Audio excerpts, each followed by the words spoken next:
Price the Lord. அல்லேலூயா.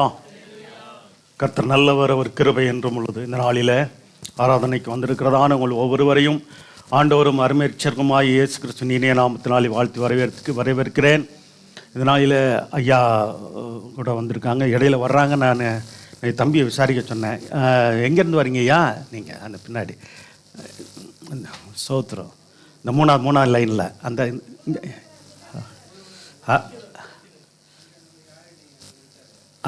அனுக்குலேருந்து வராங்களா?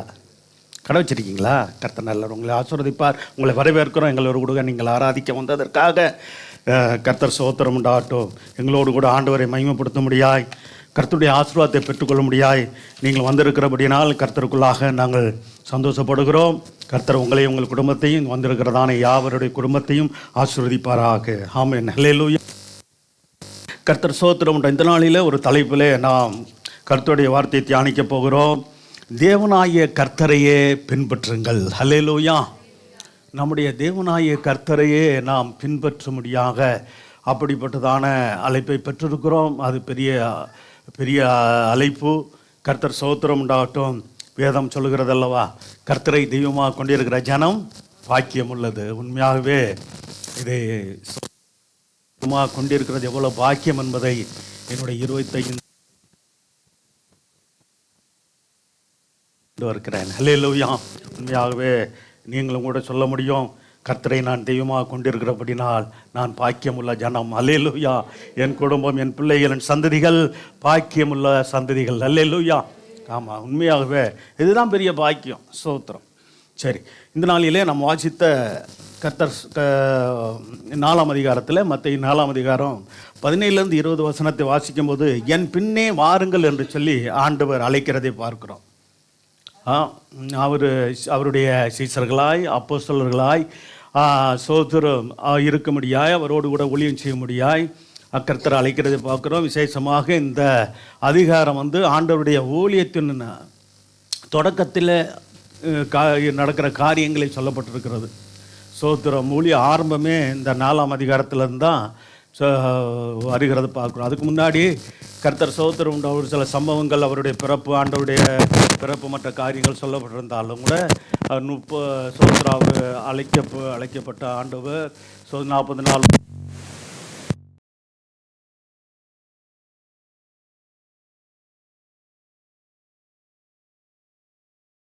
எடுத்து கர்த்தர் சோத்திரம் அவருக்கு தேவன் தந்த ஊழியத்தை, கர்த்தர் சோத்திரம் உண்டாகட்டும், அந்த பூமியிலே அவர் வந்த நோக்கத்தை, அவர் ரட்சிப்பின் திட்டத்தை நிறைவேற்றுவதற்காக தன்னை அர்ப்பணித்து இந்த உலகம் முழுவதுக்கும் உலக ரட்சகராக அவர் வெளிப்பட்டதை நாம் இந்த 4ஆம் அதிகாரத்தில் நாம் அறிகிறோம். சோத்திரம் வாசிக்க கேட்டோம், வாசித்தோம். அதே வேளையில் இன்னும் அதிலிருந்து சில வசனங்களை மட்டும் சோத்திரம் ஆண்டவர் சொல்கிற நீ பார்க்கலாம். என் பின்னே வாருங்கள் என்ற ஒரு வார்த்தையை சொல்லி அழைக்கிறதை பார்க்கிறோம். வாசிக்கலாம். மத்தேயு 4ஆம் அதிகாரம் 17 20 வசனம். அது முதல் இயேசு மனம் திரும்புங்கள், பரலோக ராஜ்யம் சமீபித்திருக்கிறது என்று. ஆமென். சோத்திரம். பார்த்தீங்களா, மத்தேயு 4:17 கூட வாசிக்க. 17 20 வசனம். கலிலேய கடலோரமாய் நடந்து போகையில் பாருங்க, முதலாக ஆண்டவருடைய சீசர்களாக சோத்திரம் ஆண்டவருடைய ஊழியத்தில் ஆண்டவரோடு இணைந்து ஊழியம் செய்யும்படியாக ஆண்டவர் தெரிந்து கொள்கிற சோத்திரம் குடும்பங்கள், அண்ணன் தம்பி. ஒரே குடும்பத்தில் பார்த்தீங்கன்னா அண்ணன் தம்பியாக 2 குடும்பத்தில் அவர் தெரிந்து கொண்டதை பார்க்கலாம். ஒன்று பேதுரு, ரெண்டாவது யோவான், யாக்கோப். அந்த 2 பேரை தெரிந்து கொள்ள, மற்றவர்களாம் 8 பேரோ வேற ஒரு குடும்பத்தை சேர்ந்தவர்கள் என்று பார்க்கிறோம். வாசிக்கலாம். பேதுரு எனப்பட்ட சீமோனும் அவன் சகோதரன் அந்திரேயாவும் கடலில் வலை போட்டு கொண்டு இருக்கிற போது அவர்களை கண்டு என் பின்னே வாருங்கள், உங்களை மனுஷரை பிடிக்கிறவர்களாக்குவேன் என்றார். ஆமென். ஹல்லேலூயா. பாருங்க, ஏற்கனவே வேலை செய்து கொண்டு இருந்தாங்க. ஏற்கனவே அவங்க என்ன பண்ணாங்க, தகப்பனுடைய சோதரம் தொழில் என்னவென்றால் இந்த மீன்பிடி தொழில் பிள்ளைகளும் செய்கிறாங்க. அப்போ வேலையில் இருந்தாங்கன்னு பார்க்குறோம். அப்போ கர்த்தருடைய பிள்ளைங்கள் சோத்திரம் உலகப்புறமான வேலைகளை செய்து கொண்டிருந்தாலும் ஆண்டவருடைய வேலையை செய்ய முடியாகவும் சோத்திரம் நாம் ரட்சிக்கப்பட்ட பிற்பாடு நம்மால் என்ற காரியத்தை சபைக்கு ஊழியத்துக்கு ஆத்மா ரட்சிப்புக்கு நாம் செய்ய வேண்டியது அவசியம். அல்லேலூயா. சரி, கர்த்தர் சோத்திரம் உண்டாகட்டும். 20ஆம் வசனம் வரைக்கும். உடனே அவர்கள் வலைகளை விட்டு அவருக்கு பின் சென்றார்கள். அல்லேலூயா. உடனே கீழ்ப்படிந்தார்கள் என்று பார்க்கிறோம். சோத்திரம் பார்த்தீங்களா? அப்போ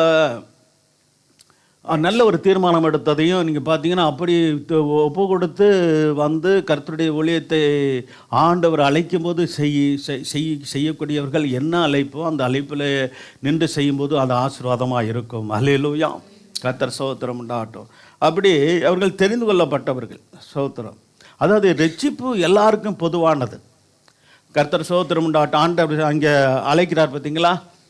மனம் திரும்புங்கள், அந்த வசனத்தை வாசிக்கலாம். பரலோக ராஜ்யம் இது பொதுவான அழைப்பு. எல்லாரும் நீங்கள் வாங்க, எல்லாரும் ரட்சிக்கப்படுங்க.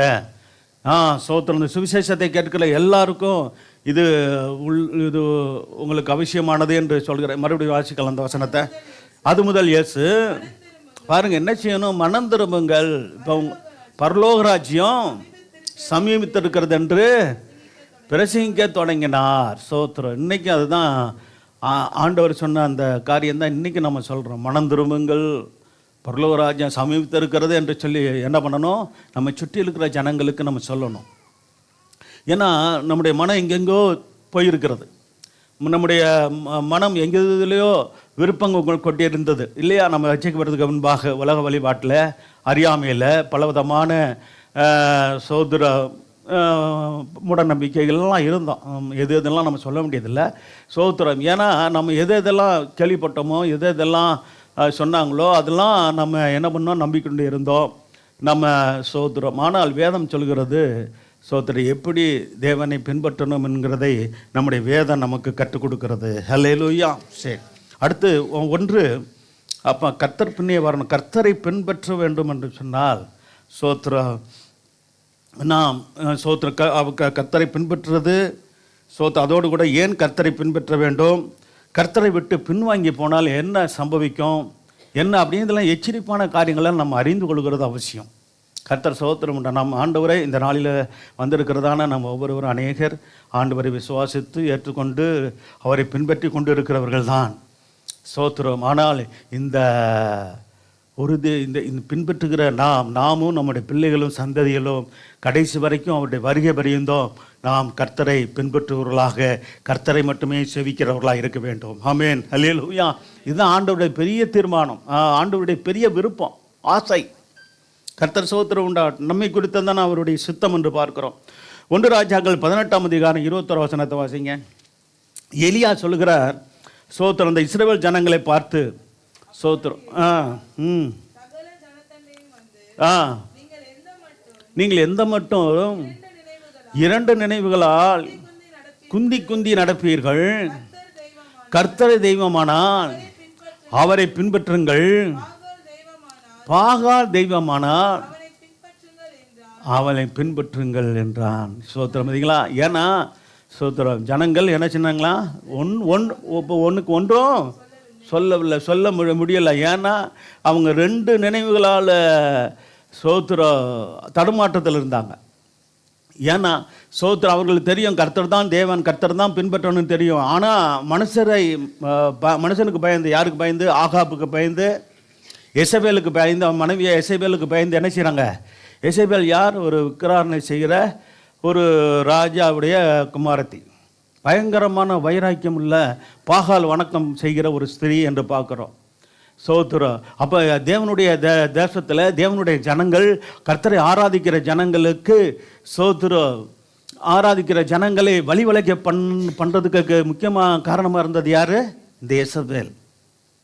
சோத்திரம். அதுக்காகத்தான் சொல்கிறது, நம்முடைய வாழ்க்கையில் குடும்பத்தில் ஒரு தேவனுடைய காரியங்கள் ஆண்டவரால் அழைக்கப்பட்ட நாம், ரட்சிக்கப்பட்ட நாம், சோத்திரம் ரட்சிக்கப்பட்ட தேவனுடைய ஜனங்களோடு கூட நம்முடைய சோத்திர விவாகம் ஐக்கியத்தை நாம் வைத்துக் கொள்கிறது அவசியம். ஹல்லேலூயா. அல்லது அப்படி இல்லாது போனால் நாம் சோத்திரம் இந்த ஜீவனுள்ள தேவனை தொடர்ந்து பின்பற்ற முடியாதபடிக்கு சோத்திரம் பலவிதமான காரியங்கள் நமக்கு விரோதமாக போராடும். சோத்திரம் விசுவாசம் மற்றவர்களாய் பின்வாங்கி போனவர்களால் உண்டு. சோத்திரம் அந்த அப்படிப்பட்ட காரியங்கள் நம்முடைய குடும்பத்தில் நடக்காதபடிக்கு நாம் கவனமாக இருப்பது நல்லது. ஆமேன், ஹல்லேலூயா. அப்போ பாருங்க, எலியா சொன்னார், கர்த்தர் தெய்வம் ஆனால் கர்த்தரையே பின்பற்ற. ஏன் அப்படி? சரி, இப்படி சொல்லியிருக்கலாமே, ஏன் இப்படி சொன்னார் அப்படின்னு நினைக்கலாம். இல்லை, கர்த்தர் தான் தெய்வம், அவர் மட்டுமே பின்பற்று அப்படின்னு சொன்னாரா? அது அடுத்த வார்த்தை என்ன சொன்னார்? பாகால் தெய்வமானால் பாகால் என்ன பண்ணுக்க, ஒன்று கர்த்தரை பின்பற்று, கர்த்தர் தெய்வம்னு உங்களுக்கு தெரியும். அதாவது இப்படி அதனுடைய அர்த்தம் என்னென்னா, கர்த்தர் தான் தெய்வம்ன்றது தேவனுடைய ஜனங்களுக்கு தெரியாதா? உங்களுக்கு தெரியாதா? அப்புறம் எதுக்கு ஒருத்தர் பாகாலை பின்பற்றி போறீங்க? சரி, அப்படியே இப்போ ஒரு தீர்மானம் எடுங்க. கர்த்தர் தான் உங்களுக்கு தெய்வமான கர்த்தர் பக்கமாக நில்லு, பாகால் தெய்வமான பாகால் பக்கமாக போயிடு. அல்லேலூயா. இதுதான் இன்னைக்கு சோத்திரம். அன்னைக்கு அப்படி சவாலை சொல்லி சோத்திர கர்த்தரே தேவன் என்பதை சோத்திரம் எலியா மூலமாக கர்த்தரை நிரூபித்தார். அல்லேலூயா. அந்த சம்பவம்லாம் நம்ம வேதத்தில் நான் அறிஞ்சிருக்கிறோம். ஒரே எலியா சோத்திரம் பாகாலுக்கு சோத்திரம் தீர்க்கதரிசிகளாகன்னு சொல்லப்படுகிற அந்த கள்ளத்தனமான அந்த பாகால் தீர்க்கதரிசிகள் எவ்வளோ பேர்? 850 பேர். 400 + 450 சோத்திரம். அவங்க எல்லாம் ஒரு குரூப்பு இருந்துக்கிட்டு பாகாலே உத்தரவு கொடு, பாகாலே உத்தரவு கொடு. எங்கே உத்தரவு கொடுக்கும்? அது கண்ணு இருந்து பார்க்காது, அது காது இருந்து கேட்காது, வாய் இருந்தும் பேசாது. சோத்திரம் கால் இருந்து நடக்காது என்று சொல்லப்பட்டிருக்கிற பிரகாரமாக சங்கீதம் 115 அந்த பாகாலுடைய காரியம் அப்படி தான் இருந்தது. சரி, இதெல்லாம் நம்ம அறிந்திருக்கிறோம். அப்போ அன்றைக்கி அந்த நீங்கள் எலியாவுடைய ஜீவியத்தில் இந்த 17ஆம் அதிகாரத்தில் இந்த வாசு பார்த்தீங்கன்னா அங்கே அருமையான காரியங்கள் சொல்லப்பட்டிருக்கிறது. அந்த சம்பவம் நீங்கள் ஆண்டவர் பிள்ளைகள் படிச்சிருப்பீங்க, வீட்டில் போய் வாசு பார்த்து கொள்ளுங்க, இல்லையா? சரி. சோத்திர வானத்திலிருந்து அக்கினி இறக்கி சோத்திரம் கர்த்தரே தேவன் என்பதை அக்னியால் உத்தரவு அருளும் தேவனே தேவன் என்று சொல்லி அங்கே எலியா கர்த்தரே தேவன் என்பதை சோத்திரம் நிரூபித்தார். ஆமென், ஹல்லேலூயா. ஸ்தோத்திர கர்த்தர் நல்லவர். அடுத்து மூன்றாவதாக கர்த்தர் என்னாகும் 14ஆம் அதிகாரம் 24 வசனம் 30 வசனத்தை வாசிக்கும்போது கர்த்தரை உத்தமாய் பின்பற்றின 2 பேரை குறித்து அறிந்திருக்கிறோம். இந்த 2 பேருடைய காரியங்களையும் நம்ம பார்க்கலாம். அதில் முக்கியமாக இஸ்ரவேல் சபையில் விசுவாசியாக இருந்ததான, இன்னும் சொல்ல போனால் யூதா கோத்திரத்தில் ஒரு தலைவனாக சோத்திரம் காணப்பட்டதான காலை சோத்திரம் வாசிக்கலாம். என்னுடைய தாசன். கர்த்தர் பாருங்க, ஒரு விசுவாசியை பார்த்து என் தாசன் என்று சொல்லுகிறார். எவ்வளோ ஒரு பாக்கியம் பார்த்தீங்களா? பழைய ஏற்பாட்டில் இன்றைக்கி உண்டு கர்த்தருடைய பிள்ளைங்க அப்படியா தாசர்கள் என்று சொல்லும்போது என்னுடைய ஊழியக்காரர்கள்னு சொல்கிறார். நான் தான் தொடர்ந்து சொல்லிட்டு வரேன். சோத்திர முழு நேரம் ஊழியர்களாகி நாங்கள் மட்டும் ஊழியர்கள் அல்ல, சோத்திர பகுதி நேரம். கடந்த வாரத்தில் கூட பார்த்தோம். சோத்திரம் ஆக்கிலா பிரிஸ்கில்லா அவளை குறித்து வேதம் சொல்லுகிறேன். என்னுடைய உடன் வேலையாட்கள்னு சொல்லி யார் சொன்னார்? அப்போஸ்தலனாகிய பவுல் சொன்னார், இல்லையா? அவர் வீட்டு சபையை கொடுத்து அங்கே ஊழியக்காரர்களை நியமித்து என்ன பண்ணார்? பவுல் அப்போஸ்தலன் சோத்திரம் அங்கே அவர் வீட்டில் சபை கூடி வரும்படியாக செய்து இப்படியாக ஒரு கூட்ட ஜனங்கள் ரட்சிக்கப்படுவதற்கு சோத்திரம் ஒரு குடும்பம் காரணமாக இருந்தது. அல்லேலூயா. கர்த்தர் சோத்திரம் உண்டாகட்டும். சரி, இப்போ பார்க்கலாம். இந்த காலை சோத்திரம் வாசிக்கலாம். காலை வேறே ஆவின்னு சொல்லும்போது சோத்திரம் பரிசுத்த ஆவியானவரை தான் உடையவராக இருந்தார். அதாவது தேவனுடைய ஆவி. இப்படி சொல்ல போனால் தேவனுடைய ஆவி உடையவராக அவர் இருந்தார் என்று பார்க்கிறோம். சரி, பாருங்கள், உத்தமமாய் பின்பற்றி வந்ததை பார்க்கிறோம். கர்த்தர் சோத்திரம் உண்டாகட்டும். இதை அடிக்கடி இந்த வார்த்தை வருதெல்லாம் நம்ம தியானிக்கும் போதெல்லாம் இந்த காரியங்கள் வருது. சோத்திரம் அதாவது சரி, இதை நம்ம இன்னும் கொஞ்சம் விளக்கமாக அடுத்த இன்னொரு வசனத்தில் நாம் தியானிக்க இருக்கிறோம். அப்படி சொல்லும்போது சரி வாசிக்கலாம். பாருங்க, அவன் போய் வந்த தேசத்தில் அவனை சேர பண்ணுவேன், அவன் சந்ததியா அவர்கள் சுதந்திரித்துக் கொள்வார்கள் என்று சொன்னதை பார்க்குறோம். 30 வசனம் கூட வாசிக்கலாம். பாருங்க, எப்புனையின் குமாரன் பார்த்தீங்களா? அவங்க தகப்பன் கனப்படுத்தப்படுறார். பாருங்க, ஒரு மகன் தேவனுக்கு உண்மையாக இருக்கும்போது அவங்க தகப்பன் கூட கனப்படுத்தப்படுகிறார். ஹல்லேலூயா. அதே போல் உங்கள் தகப்பன் நீங்கள் ஸ்தோத்திரம். உங்கள் தகப்பன் தாயை கனத்துக்குரியவர்களாய் நீங்கள் உங்களுடைய ஜீவியத்தினால ஆண்டோடைய பிள்ளைங்க இருக்கிறீங்க. ஸ்தோத்திரம். மகன்கள் மகள்களுக்கு இருக்கிறீங்க. உங்களுடைய நல்ல ஆவிக்குரிய ஜீவியத்தை பார்க்கும்போது அப்போ இந்த பிள்ளைகளை விட பெற்றோர்கள் நல்ல ஆவிக்குரிய வாழ்க்கை வாழ்ந்திருப்பாங்கன்னு சொல்லி கண்டுபிடிச்சிடலாம். அல்லேலூயா. எப்புனையன் குமாரன் பாருங்கள். ஸ்தோத்திரம். கர்த்தர் சொல்லும் போதே பாருங்கள், அநேக இடத்துல நான் ஆபிரகாமின் தேவனும் ஈசாக்கின் தேவனும் யாக்கோப்பின் தேவனுமாய் இருக்கிறேன் என்று சொல்லி தேவனுமாய் இருக்கிற உங்கள் தேவன் என்று சொல்லி பேசுவார். பார்த்தீங்களா எப்படிப்பட்ட கணம் கிடைச்சது பார்த்தீங்களா? அப்போ அவங்கெல்லாம் தேவனுக்கு உண்மையாய் வாழ்ந்தார்கள், உத்தமமாய் ஜீவித்தார்கள், சாட்சியாய் வாழ்ந்தார்கள். சோத்திரம். அப்படித்தான் நாமும் நம்முடைய பிள்ளைகளும் சந்ததிகளும் இருக்கணும். சோத்திரம். சரி, கர்த்தர் நல்லவர். அப்போ சரி, அப்போ கர்த்தரை உத்தமமாய் பின்பற்றினபடினால் கானான் தேசத்தில் காலை பிரவேசிக்க முடிஞ்சது என்று பார்க்கிறோம். எபேசியர் புஸ்தகம் 5ஆம் அதிகாரம் 1-2 வசனத்தை வாசிக்கும் போது எபேசு சபைக்கு அப்போஸ்தலர் பவுல் ஆலோசனை சொல்லும்போது, நீங்கள் பிரியமுள்ள பிள்ளைகளை போல தேவனை பின்பற்றுங்கள் என்று சொல்லுகிறார். வாசிக்கலாம். ஆதலால் பாருங்க, பிரியமான பிள்ளைகளாக இருங்க அப்படின்றார். எபேசு சபையை பார்த்து நீங்கள் பிள்ளைகள் ஆயிட்டீங்க, ஆண்டவருக்கு பிள்ளைகள் ஆயிட்டீங்க. யோவான் 1:12 வசனத்துக்கு 1ஆம் அதிகாரம் 12ஆம் வசனத்தில் எப்போ பிள்ளைகளானோ வேதம் சொல்கிறது, அவருடைய நாமத்தின் மேல் விசுவாசம் உள்ளவர்களா அவரை நம்ம ஏற்றுக்கொண்டோம். இங்கே இருக்கிற எல்லாரும் ஏற்றுக்கொண்டு என்ன செஞ்சோம்? ஏற்றுக்கொண்டவர்கள் எத்தனை பேர்களோ? ஆமாம், இங்கே இருக்கிற மட்டும் இல்லை, சென்னையில் பல சபைகள் எல்லாம் சோத்திர உலகம் முழுவதிலும் பல சபைகள் இருக்கிறது, ஆவிக்குரிய சபைகள் இருக்கிறது, தேவனுடைய ஜனங்கள் இருக்கிறாங்க, சத்தியத்தை அறிந்து கீழ்ப்படிந்து அதன்படி நடக்கிற இவர்கள் இருக்கிறாங்க. சோத்திரம். ஆண்டவரை சொந்த ரட்சகராக ஆண்டவராக ஏற்றுக்கொண்டு அவருடைய வழியில் நடக்கிற சோத்திரம் இந்த ஜனங்கள் இருக்கிறாங்க. சோத்திரம். இந்த நல்ல தேவன் நல்ல வழியில் நம்ம நடத்தி இருக்கிறார். சோத்திரம். நல்ல பாதையை காட்டியிருக்கிறார். நீதியின் பாதையிலே நம்ம நடத்துகிறவர். சோத்திரம் என்று பார்க்கிறோம். சரி, வாசிக்கலாம். அப்போ இப்போ வாசிக்கலாம். அப்போ எபேசியர் 5ஆம் அதிகாரம் 1-2. நீங்கள் பிரியமான பிள்ளைகளைப் போல தேவனை பின்பற்றுகிறவர்களாகி கிறிஸ்து நமக்காக தேவனுக்கு கிறிஸ்து நம்முடைய ஆண்டவராக இயேசு கிறிஸ்து நமக்காக சபைக்காக அன்னைக்கு எபேசு சபைக்கு நிருபம் சொல்றார், நமக்காக தம்மை தேவனுக்கு சுகந்த வாசனையான காணிக்கையாகவும் பலியாகவும் ஒப்பு கொடுத்து, ஆமாம், நம்மில் எபேசு சபையார் உங்களில் அன்பு கூர்ந்தார், அதே போல் நீங்களும் என்ன செய்யுங்க? அன்பிலே நடந்து கொள்ள. அந்த எபேசு சபையாருக்கு மட்டும் இல்லை, அந்த வார்த்தை நமக்கு உரியது. அல்லேலூயா. இதை வாசிக்கிற தியானிக்கிற எல்லாருக்கும் இந்த வசனம் உரித்ததானது. அப்போ என்ன செய்யணும்? ஆண்டவர் தம்மை சுகந்த வாசனையாக காணிக்காகவும் தேவனுக்கு ஒப்பு கொடுத்து சோத்திரம் நம்ம சபையில் அன்பு கூர்ந்தது போல் நீங்களும் நான் என்ன செய்யணும்? ஆமாம், மற்றவர்களிலே நாம் அன்பு கூறணும். இந்த கிறிஸ்துவ அன்பை வெளிப்படுத்தணும், அந்த கல்வாரி அன்பை வெளிப்படுத்தணும், அந்த பரிசுத்த அன்பை வெளிப்படுத்தணும் சொல்லி கர்த்தர் என்ன விரும்புகிறார். சோத்திரம்.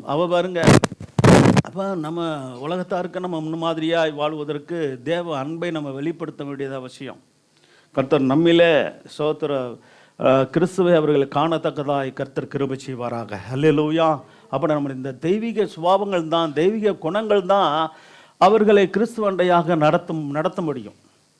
சோத்திரம். சரி, கர்த்தர் நல்லவர். அடுத்து பார்த்தீங்கன்னா இப்போ என்னாகமம் புஸ்தகத்தில் 32ஆம் அதிகாரம் 11ஆம் வசனம் 12, 14 கூட வாசிக்கலாம். உத்தமமாக என்னை பின்பற்றின பாருங்கள், 2 பேரை சொல்லுவார். ஏற்கனவே பார்க்கும்போது காலைப்பு மட்டும் சொல்லப்பட்டது பார்க்குறோம்.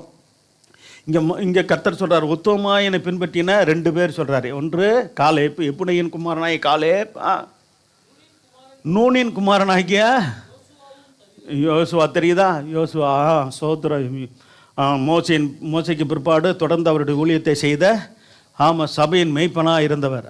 அவருடைய தாப்பன் பேர் என்னது? நூன். நூனின் குமாரன் யோசுவாவும் தவிரன்னு சொல்லிட்டார். ஆண்டவரே சொல்கிறார், தவிர எகிப்திலிருந்து வந்தவர்களில் நல்லா கவனிக்கணும். இந்த வசனம்லாம் நமக்கு ரொம்ப 20 வயது முதல் அதற்கு மேற்பட்ட மனிதர்களில் ஒருவரும் உத்தமமாய் பின்பற்றலை. பார்த்தீங்களா?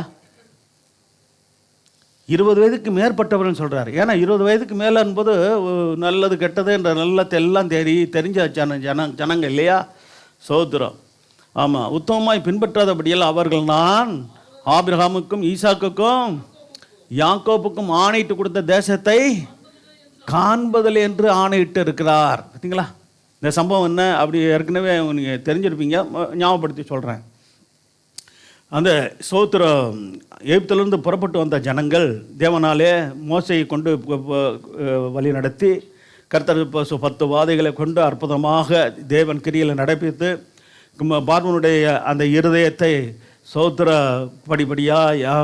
கீழ்ப்படியாக வைத்து அதோடு கூட சோத்திர அந்த எகிப்து தேசத்தை விட்டு புறப்படும்படியாக காரியங்களை கர்த்தர் செய்து அந்த சமுத்திரத்தின் ஊடாக அவர்களை வழிநடத்தி சோத்திர இருந்த கடினத்தோடு மீண்டுமாய் புறப்பட்டு வந்த அந்த பார்வோனையும் அவனுடைய சேனைகளை சமுத்திரத்திலே மூழ்கடித்து அவரை விசுவாசத்தை ஏற்றுக்கொண்ட அந்த அத்தனை ஜனங்களையும் சோத்திர ஆட்டுக்குட்டியின் ரத்தத்தினாலே மீட்கப்பட்ட பஸ்கா ஆட்டுக்குட்டியின் ரத்தத்தினாலே மீட்கப்பட்ட அந்த ஜனங்கள் ஒவ்வொருவரையும் குடும்பத்தாரையும் பாதுகாத்து கர்த்தர் சோத்திரம் சமுத்திரத்தை கடக்க வைத்து வனாந்தரத்தில் 40 வருஷம் அவர்களை மன்னாவினால் போஷித்து அங்கே தேவனை ஆராதிக்க முடியும் ஆசாரிப்பு கூடாரத்தை அவர்களுக்கு சோத்திர மோசையின் மூலமாக ஏற்படுத்தி கொடுத்து இப்படியாக ஆராதனை முறைமைகள் தேவனை பின்பற்றுகிற வழிகளெல்லாம் தேவன் மோசையின் மூலமாக கற்றுக் கொடுத்தார். அல்லேலூயா, சோத்திரம். சரி, அப்படி அங்கிருந்து வந்த ஜனங்கள் தேவனுடைய மகத்துவங்களை கண்டார்கள், தேவன் செய்த அற்புதங்களை கண்டார்கள். குழந்தைகளுக்கு தெரியாது, ஆனால் சோத்திரம் அந்த 20 வயசுக்கு உட்பட்டவர்களுக்கெல்லாம் தெரியும். அங்கேருந்து புறப்பட்டு சோத்திரம் அவர் பார்த்தீங்கன்னா அந்த 20 வயசுன்னும் போது அப்படியே படிப்படியாக அவங்க 40 வருஷம் அங்கே இருந்தாங்கன்னா அந்த 20 வயதில் அவங்களுடைய காரியங்கள்லாம் தெரியும். அதாவது அந்த 20 வயது உள்ள அந்த ஆட்கள், பெண் பிள்ளைகளும் ஆண் பிள்ளைகளும் பெண் பிள்ளைகளும் எல்லாருமே நல்லா கவனிங்க. சோத்திரம் அவங்களுடைய கோத்திரத்துக்கு ஒருவராக 12 பேர் அனுப்புகிறாங்க. மோசே சொல்கிறார், போய் பார்த்துட்டு வாங்க அந்த தேசத்தை, எப்படிப்பட்டதான தேசம் என்பதை நீங்கள் நேரடியாக பார்க்கணும். தேவன் ஏற்கனவே சொல்லியிருக்கிறார், அது வாக்குத்தத்தம் பண்ணி உங்களுக்கு தருவேன்னு சொல்லியிருக்கிறார். ஆபிரகாம், ஈசாக்கு, யாக்கோப்புக்கு வாக்குத்தத்தம் பண்ணினார், அது நிச்சயமாக தருவார். சோத்திரம் அவர்கள் எல்லாம் இங்கே சோத்திரம் அவர்கள் ஏற்கனவே வாழ்ந்த பகுதி தான் அந்த பகுதி. சோத்திரம் தற்காலிகமாக 400 வருஷத்துக்கு மேலாக அவர்கள் எகிப்தில் அவர்கள் அந்நிய தேசத்தில் இருக்க வேண்டும் என்பது ஏற்கனவே தேவன் சொன்ன காரியம், அதுதான் நடந்தது. சோத்திரம் இப்பொழுது இவர்கள் சோத்திரம் அந்த 12 பேர் அனுப்பின போது அதில் 10 பேர் என்ன சொன்னாங்க? துர்ச்செய்தி சொன்னாங்க. அந்த 2 பேர் என்ன சொன்னாங்க? நற்செய்தி சொன்னாங்க. என்ன சொன்னாங்க? அந்த தேசத்தை கர்த்தர் ஏற்கனவே வாக்குத்தத்தம் பண்ணது மட்டும் இல்லை, நாங்களும் போய் பார்த்து வந்தோம், அந்த தேசம் தேவன் சொன்னது மாதிரியே எப்படி இருக்கிறது? ஆமாம், இப்போ செழிப்பான தேசமாக இருக்கிறது, அது கர்த்தர் நமக்கு கொடுத்துருக்கிற ஆசீர்வாதமான தேசம், அதில் கொண்டு போய் நம்மை சேர்த்து நம்மை நல்ல வாழ வைப்பாருன்னு சொல்லும்போது மற்றவங்களாம் ஐயோ முடியாது, அங்கே இருக்கிற ஜனங்கள்லாம் பயங்கரமான ஆட்களாக இருக்கிறாங்க, ராட்சதரை போல இருக்கிறாங்க, சோத்திரம் ஆமாம் அவர்களுக்கு முன்பாக நாம் நிற்க முடியாது என்று சொல்கிறாங்க. சோத்திரம். ஆனால் இந்த 2 பேர் சொன்னது தான் அங்கே நிறைவேறிற்று. அல்லேலூயா, சோத்திரம். ஆனால் சபையில் என்ன ஆயிடுச்சு? போய் சேர்ந்தது இந்த 2 பேர் தான். சோத்திரம் போய் எப்படி இருந்தாலும் அந்த மற்ற ஜனங்கள் எல்லாம் என்ன பண்ணாங்க? அந்த 10 பேரோடு கூட சேர்ந்து கொண்டு என்ன பண்ணாங்க? சோத்திரம் நம்ம திரும்பி போயிடுவோம். எங்கே போகலாம்? மறுபடியும் எகிப்துக்கே போயிடலான்னு சொல்கிறாங்க. சபையில் பெரிய குழப்பம் வந்துருச்சு. அந்த பழைய ஏற்பாடு சபையில் தேவன் கோபப்பட்டு என்ன செஞ்சார்? அந்த 10 பேரும் துர்ச்செய்தி சொன்ன 10 பேரும் வாதையினால் செத்து போனாங்க. மட்டுமில்லாமல் சோத்திரம் தேவனை விசுவாசிக்காமல் சோத்திரம் அவருக்கு வார்த்தைக்கு கீழ்ப்படியாமல் நடந்தவர்கள் என்ன பண்ணாங்க? வாதிக்கப்பட்டார்கள் என்று பார்க்கிறோம். இஸ்ரவேல் ஜனங்கள் வாதிக்கப்பட்டாங்க. அந்த விசுவாசிக ஜனங்கள் எல்லாம் ஒருத்தரை என்ன பண்ணல, பழைய ஆட்களும் போகல, 20 மேற்பட்டவர்களும் போகலை. அப்போ 20 கீழ்ப்பட்டவர்கள் மட்டும்தான் கர்த்தர் கொண்டு போனார். அல்லேலூயா. இப்போ நல்ல தெரியுதா? சோத்திரம். சரி, இதை வாசித்தரலாம். 32ஆம் அதிகாரம் 11ஆம் வசனம் 12, 14. இப்போ எகிப்திலிருந்து வந்தவர்கள் 20 வயது முதல் ஏற்கனவே சொல்லிட்டாரா? சரி, அடுத்து 13ஆம் வசனம் கூட வாசிக்கலாம். அப்படியே கோபம் இஸ்ரவேல் மேல் மூண்டது, கர்த்தருடைய சமூகத்தில் பார்த்தீங்களா பொல்லாப்பு செய்த அந்த சந்ததியெல்லாம் நிர்மூலமாக மட்டும் பார்த்தீங்களா 40 வருஷம் ஏன் அலைய பண்ணினார்? நல்ல கவனிக்கணும். இஸ்ரவேல் ஜனங்களுடைய அந்த பாவங்கள் தான் 40 வருஷம் அலைய பண்ணுவதற்கு, அவர்கள் அலைவதற்கு காரணமாக இருந்தது. இல்லைன்னா 40 நாளில் போயிட்டு வந்துட்டாங்கல்ல. அனுப்பப்பட்டவங்க 40 நாளில் போயிட்டு வந்துட்டாங்கல்ல. 40 நாளில் போனாங்க. 40 நாளில் திரும்பி வந்துட்டாங்க. சோத்திரம். அங்கே அப்போ இவங்க போகிறதுக்கு தானே, போகிறதுக்கு 40 நாளில் போயிருக்க முடியாதுல்ல? போயிருக்க முடியாதா? போயிருக்கலாம். கர்த்தர் சோத்திரம். என்ன பாருங்க, அவர்கள் அவிசுவாசத்தினால தான் தேவன் என்ன செஞ்சார்? ஆமாம், 40 வருஷம் அலைய பண்ணினார். அது அலையும்படியாக விட்டுட்டார்னு அர்த்தம். சோத்திரம். சரி, 14ஆம் வசனம். இதெல்லாம் நமக்கு ஒரு எச்சரிப்பு. சோத்திரம். வேதத்தில் ஒரு வசனம் இருக்குது, இனிமே நீ அலைந்து திரிவதில்லை அப்படின்னு ஒரு வசனம் இருக்கா? கர்த்தரை உண்மையாக சரியாக பின்பற்றி நாம் நடந்தோமானால் நாம் வீணாக அலைய விட மாட்டார். ஹல்லேலூயா. ஆமாம், நம்ம கேட்ட நம்ம ஆண்டவரை சார்ந்து கொண்டு ஆண்டவரையே நம்பி நாம் விசுவாசத்தோடு நாம் என்ன வந்தாலும் என்னை தேவன் கைவிட மாட்டார். என்னை அழைத்தவர், என்னை தெரிந்து கொண்டவர், என்னை வேறுபடுத்தவர், என்னை ரட்சித்தவர், அவருடைய பிள்ளையாகி இருக்கிறார். அவருடைய பிள்ளை ஆகிய என்னுடைய தேவைகள் அவர் அறிவார். என்னை அவர் கைவிட மாட்டார், என்னை தொடர்ந்து நடத்துவார் என்று விசுவாசத்தோடு கூட நம்ம தொடர்ந்து வைராக்கியத்தோடு கர்த்தரை பின்பற்றுவோமானால் இங்கே இருக்கிற ஒரு குடும்பத்தையும், எங்கள் குடும்பம் உட்பட உங்கள் குடும்பம் ஒரு குடும்பத்தையும், இன்னும் இதை வார்த்தையை கேட்கிற சோத்திர பார்க்கிற கர்த்தருடைய வசனத்தை சோத்திர விசுவாசிக்கிற யாவருக்கும் தேவன் அற்புதத்தை செய்ய வல்லவர். ஹல்லேலூயா. சரி, கர்த்தர் சோத்திரம் உண்டாகட்டும். வாசிக்கலாம். இஸ்ரவேல் மேல் இருக்கும் கர்த்தருடைய கோபத்தின் இன்னும் அதிகரிக்க பண்ணும்படி பாருங்க. சரி, அந்த சம்பவத்தை வீட்டில் போய் வாசி பார்த்துக்கொள்ளுங்க. கர்த்தர் சோத்திரம் உண்டாகட்டும். அதில் 14ஆம் வசனமா இல்லை, அந்த அதிகாரத்தில் கடைசி வசனம் எத்தனாவது வசனம்? அதான் வாசிக்கணும். கடைசி வசனம் தான். கடைசி வசனமா? அதுக்கு முன்னாடி என்னது? சோத்திரம். அதுக்கு முன்னாடி வசனம் பாருங்கள். அந்த கடைசி வச்சதுக்கு முதல் வசனம் என்னது?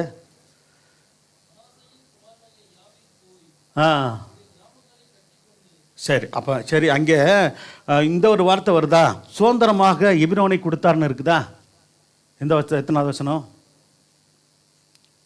சுதந்திரமாக கர்த்தர் சோத்திரம் உண்டாகட்டும் எபிரோனை கொடுத்ததாக அந்த வார்த்தை வரும். அது எத்தனாவது வசனம்?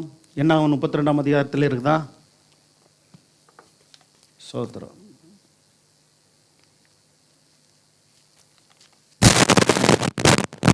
எபிரோன் என்றால் எபிரோன்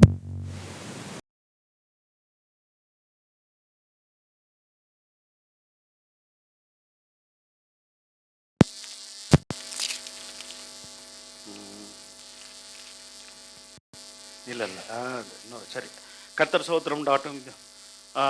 நீங்கள் இன்னொரு இடத்துல அந்த வார்த்தை இருக்குது, எபிரோன். எபிரோன் என்றால் ஐக்கியம் என்று பொருள். சுதந்திரமாக எபிரோனை கொடுத்தார் என்ற ஒரு வார்த்தை இருக்கிறது. கர்த்தர் சோத்திரம். சரி, ஏன் கர்த்தரை பின்பற்ற வேண்டும் இந்த காரியத்தை நம்ம இப்போ பார்க்கலாம். சோத்திரம். கர்த்தர் தேவனாய் கர்த்தரை பின்பற்றுங்கள் என்று வேதம் சொல்கிறதே, பின்பற்ற வேண்டும் என்று நாமும் கூட நாம் தீர்மானம் எடுத்து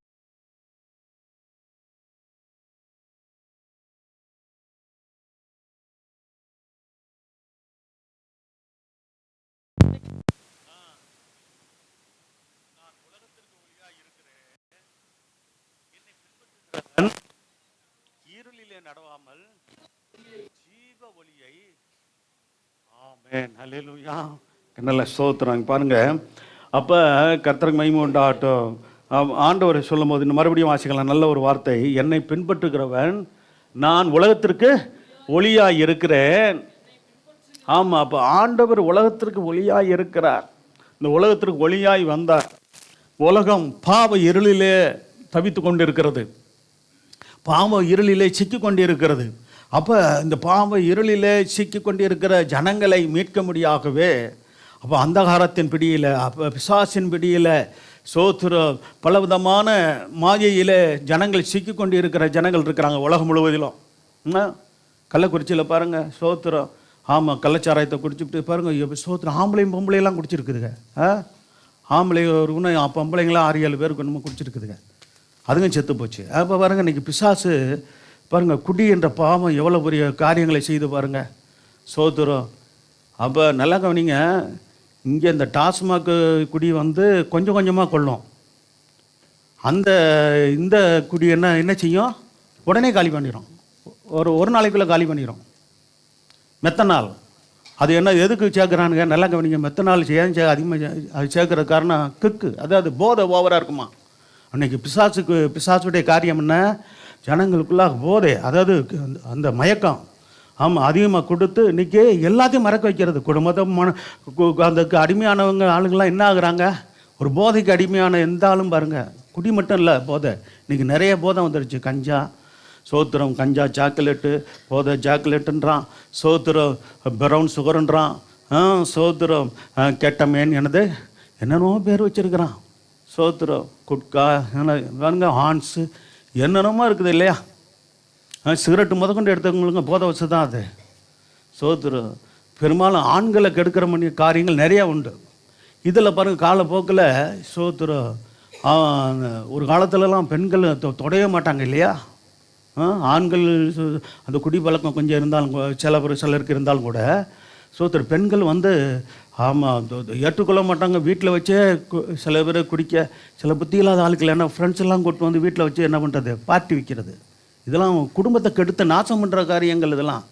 இதெல்லாம் மற்ற இடத்துல சொல்ல மாட்டாங்க, சபையில் சொல்லித்தான் ஆகணும். பாருங்கள், நம்ம ரொம்ப கவனமாக இருப்போம். ஹல்லேலூயா. ஆமாம், சோத்திரம். எந்த சோத்திர காரியங்களும் இருக்கக்கூட ஆண்டவருடைய பிள்ளைகள் சோத்திரம் இருக்க மாட்டோம். நம்ம இதெல்லாம் கடந்து வந்திருப்போம்னு நம்ம சுவாசிக்கிறேன். ரட்சிக்கு நம்ம ஆண்டவர் தான் அந்த ரட்சிப்பை பெற்றிருக்கிறோம். அதெல்லாம் பாவம் என்று நம்ம அறிந்திருக்கிறோம். கர்த்தர் வேதத்தில் தெளிவாக சொல்லப்பட்டிருக்கிறது. சோத்திரம் அதாவது குடிகாரனும் போஜன பிரியனும் தரித்திரவார்கள் என்று சொல்லப்பட்டிருக்கிறது. தரித்திர நிலைக்கு வந்துடுமா. எவ்வளோ வசதி படைத்த குடும்பத்தில் சேர்ந்தவர்களாக இருந்தாலும் இது குடியனும் போஜன பிரியனும் தரித்திரவார்கள்.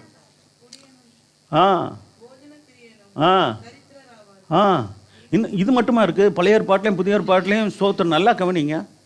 சோத்திரம் ஆண்டவருக்கு பிடிக்காத காரியங்களில் ஒன்று என்னென்னா, இந்த மாதிரி போதை வச சம்மந்தப்பட்ட எந்த காரியமும் அது ஒன்று நம்முடைய சரீரத்தை தீட்டுப்படுத்தும்.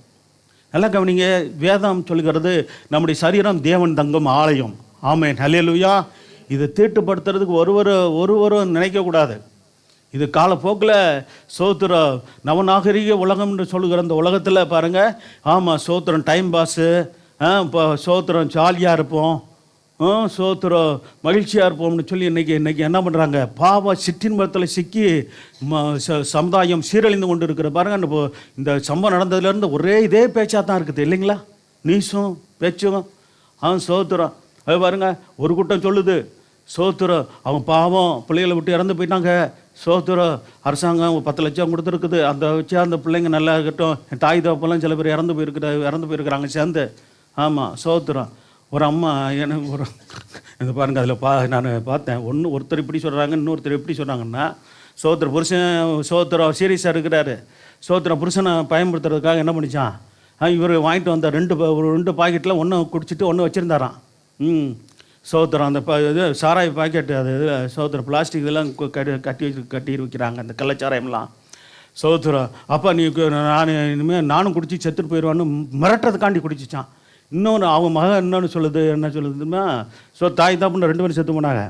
என்ன சொல்கிறாப்புலன்னா, எங்கள் அம்மா சோத்திரம் தண்ணி நினைச்சு அது ஹோமம் மாட்டுறா அப்படின்னு நினச்சி குடிச்சு பிடிச்சான். இது எது உண்மைன்னு தெரில.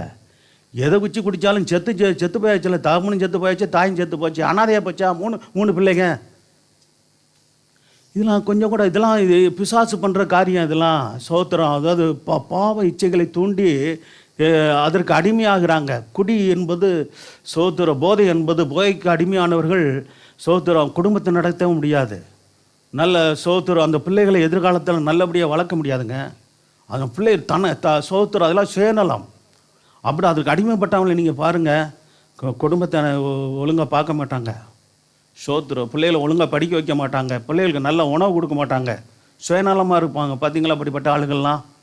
சோத்திரம் அப்போ பிசாசுடைய தந்திரம். இதில் சிக்கிக்கொள்ளாதபடிக்கு நம்ம கூட செவிப்போம். அல்லேலூயா. ஆமாம், சோத்திரம். ஆண்டவருடைய பிள்ளைகள் ஒரு நாளும் விட்டு விட்டு வந்த பாவம், ஒரு வேளை நம்ம ரட்சிக்கப்பட்ட முன்பாக அந்த பாவங்கள்லாம் சிக்கி இருந்திருக்கிறோம். உண்மைதான்.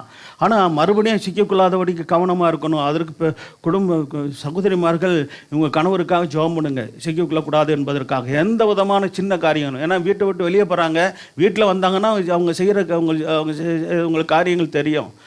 சோத்திரம். அது தெரியாமல் வெளியே நடக்கும்போது என்ன நடக்குன்னா அவங்களுக்கு பெரும்பாலும் தெரியாது. ஆகவே ஜெபிக்கணும். எந்த விதமான பாவத்திலையும் சிக்கிக்கொள்ளக்கூடாது. குடும்பத் தலைவர், உங்கள் பிள்ளைகள் சிக்கிக்கொள்ளக்கூடாது அப்படின்னு ஜெபிக்கணும். பிள்ளைகள் இருந்தால் சோத்திரம் இதில் கவனம் செலுத்தணும். தயவுசெய்து கவனம் செலுத்துங்க. சோத்திரம். அவள் பாருங்கள், இன்றைக்கி இன்றைக்கி தேசத்தில் எவ்வளோ முக்கியமான காரியங்கள்லாம் இருக்குது. அதெல்லாம் இன்றைக்கி பேசப்படாமல் இது முக்கியமாக பேசப்படுகிறது. அதுவும் சில பேர் என்ன சொல்கிறாங்க, பாவம் தாய் தான் அவங்க சோத்திரம். இப்போ இதெல்லாம் குடிக்கிற ஆளுகளுக்கு தெரியும். என்ன தெரியுமா, இது ரொம்ப போதைக்காக இது உள்ளது, அதிகமான போதைக்காக இதெல்லாம் சேர்க்கறதெல்லாம் தெரியும் தான். அந்த ஆள் குடிக்கிற ஆளுக்கு தெரியும். அந்த நேரத்தில் அவர்கள் கண்ணை மறைச்சி ஏதோ அந்த நேரத்தில் போதை குடித்தா போதுன்னு குடிக்கிறது. சோத்திரம். இப்போ என்ன ஆகுதுன்னா, சோத்திரம். இப்போ குடும்பத் தலைவர் இறந்து போனாலும் கூட அந்த ஒரு குடும்பத்துக்கு 10 லட்ச ரூபா கொடுக்குறாங்க. இன்றைக்கி அநேகர் என்ன சொல்கிறாங்க, எதுக்கு வரி பணத்தை அரசாங்க பணத்தை எடுத்து என்ன பண்ணணும், ஏன் கொடுக்கணும் அப்படின்னு எதிர்ப்பு தெரிவிக்கிறவங்க இருக்காங்க. சோத்திரம். இவனை தியாகம் பண்ணினா செத்தானுங்க. சோத்திரம். ஒரு குடும்பத்தை பொறுப்பாக பார்க்க முடியாமல் குடிக்க அடிமையாகி சோத்திர கள்ளச்சாரம் குடித்து செத்து போனவங்க ஏன் கொடுக்கணும் அப்படின்னு சொல்கிறவங்க இருக்கிறாங்க. ஒரு சில இப்போ என்ன சரி, அந்த தாய் தப்பு தான் தப்பு பண்ணாங்க. சோதர பிள்ளைகள் என்ன பண்ணுச்சு, பிள்ளைகளை ஆதரிக்கிறதுக்கு அரசாங்கம் கொடுக்குறது சரிதான்னு சொல்கிறாங்க. இந்த பிரச்சனை தான் ஓடிக்கிட்டு இருக்கு இப்போ இவ்வளோ நாளாக. சோத்திரம். ரொம்ப கவனமாக இருக்க வேண்டிய காலம். நல்லா ஜெபிக்கணும். சோத்திரம். எல்லா போதை வஸ்துகளும் எல்லாம் முடக்கப்படணும். சோத்திரம். எல்லாம் அந்த சம்மந்தப்பட்ட காரியங்கள் ஒன்றும் என்ன பண்ணக்கூடாது. இது ஆயிலை குறைச்சிருங்க. சோத்திரம். எந்த போதவஸ்தா இருந்தாலும் மனுஷனோட ஆயிலை குறைச்சிரும். மனுஷனோட ஆயுசு நாட்கள் எத்தனை வருஷம்? 70 வருஷம். பலத்தின் மோதியா 80 வருஷம்னு சங்கீதம் 90 சொல்கிறது. இன்றைக்கி அத்தனை இந்த போதைக்கு அடிமையான ஆளுங்களை பாருங்கள். 50 வயசு கூட வாடுறது கஷ்டமாக இருக்குது. 40 வயசு 30 வயசுலலாம் செத்து போகிற ஆளுங்க பாருங்கள். சோத்திர கல்லீரல் கெட்டு போச்சு. என்னது லிவர் கிட்னி கெட்டு போச்சு, கல்லீரல் கெட்டு போச்சு, குடலில் சோத்திரம் கேன்சர் வந்துருச்சு அப்படிலாம் சொல்கிறாங்க பார்த்தீங்களா. சோத்திரம். ஒரு டாக்டர் சொல்கிறார். சோத்திரம். அப்போ அதிகமாக இந்த குடினால் என்ன ஆகுதுன்னா கேன்சர்கள் அதிகமாக இருக்குது இப்போ அப்படின்னு சொல்கிறார். டாக்டர் சொன்னதெல்லாம் நம்ம கொஞ்சம் கேட்டேன். சோத்திரம். அப்போ ஒவ்வொரு டாக்டர்கள் அந்த காரியங்கள்லாம் நிறைய தெளிவாக சொல்கிறாங்க. ஆகவே இது ஒரு தற்கொலைக்கு சமானம். கள்ளச்சாராயத்தை குடிக்கிறதுன்றது தற்கொலைக்கு சமானம். அதை இந்த முடிவு எடுக்கிறாங்கன்னா அவங்களுக்கு ஏன் இறக்கம் செய்யணும், அவங்களுக்கு ஏன் உதவி செய்யணும்லாம் சொல்கிற ஆட்கள்லாம் இருக்குது. சரி, அதுக்குள்ளே நம்ம அது நல்லதா கெட்டதான்றது சோத்திரம், அது மற்றவங்களுடைய காரியமாக இருக்கட்டும். ஆனாலும் கூட சோத்திரம் படிக்க வேண்டிய பிள்ளைகளுக்கு, சோத்திரம் உதவி இல்லாத பிள்ளைகளுக்கு அதாவது தாய் தப்பனை இழந்த பிள்ளைகளுக்கு ஆதரவு அவசியம்தான். ஒரு அரசாங்கம் செய்கிறது என்றால் சோத்திரம். சில அரசியல் கட்சிகள் உதவி செய்கிறாங்கன்னா அது நல்லது தான், அவசியம்தான். சரி, கர்த்தர் சோத்திரம் உண்டாகட்டும். ஆகவே இப்படிப்பட்ட சம்பவங்கள் நடக்காதபடிக்கு நம்ம ஜெபிக்கணும். தேசத்தில் நடக்கக்கூடாது. சோத்திரம். அப்போ இதுக்கு பலவிதமான காரணங்கள் இருக்குது, அதெல்லாம் நம்ம சொல்ல முடியாது. சோத்திரம். சரி, ஆனால் முக்கியமான இந்த காரியங்களை அறிஞ்சு நம்ம தயவு செய்து ஜெபிக்கணும். சோத்திரம். இனிமேல் இப்படிப்பட்ட சம்பவங்கள் நடைபெறாதபடிக்கு சோத்திரம். ஒவ்வொரு குடும்ப தலைவரும் குடும்ப தலைவியும் ஒரு பொறுப்பாக சோத்திரம் தேவனுக்கு பயந்து இதெல்லாம் என்ன பண்ணணும். ஆமாம், இதெல்லாம் சோத்திரம்.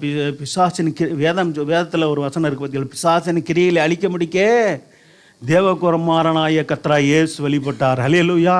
இதெல்லாம் என்ன கிரியை? பிசாசின் கிரியை நல்லா தெரிஞ்சுக்கொள்ளணும்.